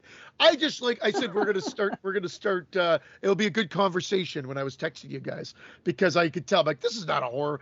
It doesn't feel like a horror movie at all. But again, a lot of people argued that with Krampus. Dave, you're right. But the total shift there, I think they said was more silly, that when the horror started, they didn't want Christmas. I didn't think so either. People got their ass up in arms with the Christmas cookies attacking, which I think is great. But anyway, this one definitely, that image I thought was haunting, horrific, and then of course the reveal that we're talking about, when you see the blood and everything coming out of his ears and eyes, was horrific. A horrific image, because you're like, fuck, this is a kid, and it just left me more depressed than horrified overall. But still, 7.5 out of 10 is my half head explosion, whatever. Yeah, I'm with you. Same thing. And I'm glad. If I was seeing it, if I would have thought what B thought, I would have been angry that it was a cheap misdirection to do all this stuff, and for what? I'd be like, they let us down this primrose path. Man, after that second watch, I thought I had answers. Now I feel like I got to question it and maybe even watch it again. It bothers me now. But but not for a bad reason, I don't think, B. I think, no, not for a bad reason. With the Advent calendar, there's a cheat. This, I don't think there's a cheat. I think it's a discussion piece. I think it's a different thing. I need it to make sense for me before I decide where I stand on it. I don't even know what to rate it based on. Like, if a few things were just like, if he didn't open his eyes at the end, I never would have questioned the fact that maybe he didn't ingest the poison, and maybe they just did some things with the cameras. That's why I see it. I know what you guys are talking about, where it looks like it's going into his mouth, but the way they show the scene, like directly after, they show a little bit of like stuff like on the ground, but it's mainly the two twisters that are going by, one sort of in front of him, one behind him, and then here he is like screaming in the middle. So like I started to deep dive into that, and I didn't want to deep dive into the commentary behind it, because I didn't want to buy. I didn't want to buy into this is the government's lying to you. I didn't want to buy into that because I didn't feel I like think it's that. a COVID thing just as much as anything. People believe basically taking the pill is like taking the shot or something. There's the conversations that we had there. There's a parallel there somewhere. Right, Yeah. there There's is. definitely a parallel there, but I want to see it more as whatever. like a, I don't know. At least it's something that it's not beaten over the head. This is the type of thing where you can look in. If you're looking for social commentary, you could find it. That's the kind of commentary I like. But I don't like nowadays where everything is front and center, constantly, nonstop in your face. Then it's no good, and it wasn't here at all. It's I didn't think so either, but I read a review that said this is a woke film, and I'm like, because that's what they want. That's their narrative. I mean, I will say I could get the idea of someone being pissed off about Black Christmas 2019. There, I'm not going to deny that. I don't. This I thought was way more subtle, and if they're talking because there was a lesbian couple in that, well, welcome to the movies now, because that is not going to change. It's just going to be the way it is moving forward. If you got a problem with this, you're going to have a problem with everything moving forward. Well, because that's listen, just the reality of the it. people who are gonna have issues with this being cares? a woke film are the people who don't believe in climate change, and those aren't real people anyway. So let's be honest. I'm not a political person, but if you deny climate change, you're a fucking moron. Right. Yeah, of course, you're wrong. The polar bears are fucking sleeping on rafts now because there's no ice left, and people are like, oh no, it's just a little warmer. Fuck off. No, it's all a narrative. Whatever fits their side's narrative, they're going to blindly go with on both sides. That's the problem with it all. It's funny. I was watching Wrong Turn with my daughter the other day, just the beginning of it. And they had these different couples in the movie, this and that. And she goes, so does every movie going to have a biracial couple and a gay couple in it now, she told me. And this is a mixed girl with gay people in her family and biracial all over the place. And that's what she says to me. And I'm like, well, Frankie, I go, we do see a lot of it. Yeah. She goes, but does that ever happen in real life? She tells me, when's the last time you hung out with like 6 or 8 people and there was always one like that there? Well, that's what's annoying because people like it doesn't usually tend to group like that, and then there's always a reveal where 1 or 2 of the friends are evil, and it's like, come on, like you have a group of friends, you really think 1 or 2 of them are going to turn out to be evil? And that too. And it's funny because my wife the other day they're doing the musical Annie again. And there was the regular Annie, always as a white girl from a comic strip. Then it was the white girl in the movie, right? Then they did a movie with an African-American girl playing Annie, which is fine, whatever. Yeah. Now they're putting the musical out there, but the musical has a black girl. And my wife says, wait a minute. She goes, maybe Annie was always black. I said, I don't think so. It's an old comic from the 30s. She says, no. She goes, well, if not, that's stupid. I'm tired of them changing everything. I go, that's what they do. They change everything. They change gender. They change color. That's the society we're in now. It is what it is. So when I went back, I looked and I go, no, she was a white girl, started here, this and this. And this is the black woman. She goes, that's stupid. They shouldn't change them. I said, I agree, and I'm glad that you can see that being an African-American and seeing one picture that's forced in. And she's like, yeah. But whatever. It's almost more insulted. It's almost more insulted. That's what my thing about using the term N-word instead of using the term. I'm like, how is that less offensive? We've cleaned up. Like it bothers me. It's like the same rabbit hole in the sense of like saying like you're forcing this out there. Let it happen naturally. Let it be organic. But it's just going to be the reality of characters and movies moving forward. Anyway, on that note, I got to get going, actually. Yeah, we got to go. I got to get my daughter to work. All right, everyone. We got to prepare holidays. Hey, did you guys rate it? I think I was the only one that rated it. Oh, you said you couldn't give a rating. I think Dave gave it a half head, I think. Yeah. I don't know. Half head? I don't know. I honestly don't know. I'm going to sit on it some more. Yeah, I do like it. I really like the performances are fantastic. If this wasn't a horror movie, this would be one of my favorite non-horror movies of the year. See, I don't want that to... See, now I'm pissed at me because I don't want this to take off your list. If you like this and it was going to be your number fucking one... I won't take this off my list if it's going to make my list. I still need to make sense of things. I don't know. I hate that. Like, if it was a silly slasher film that I loved, like, then it's easy. It's on the list. Like, there's no, like, this, to me, there's a lot of depth to this film that I haven't wrapped my head around yet. I haven't decided. And that's a B film. It better be in your top 10. That's a B. Yeah. So anyway, everybody, I hope you guys have Merry Christmas, Happy Holidays, whatever you celebrate, and Happy New Year. Absolutely. thank you for listening to us all this time, and I hope everybody's happy and healthy and safe and stays that way and enjoys their time. Forget all about presents and this and that. Just enjoy your loved ones, and it's a crazy world, but we all got each other. That's what I say. Hell so, yeah. yeah. So much love, peace, joy, and we'll see you next time. Peace, love, and nappiness. And Manchichi. Peace. Bye, everybody. Bye.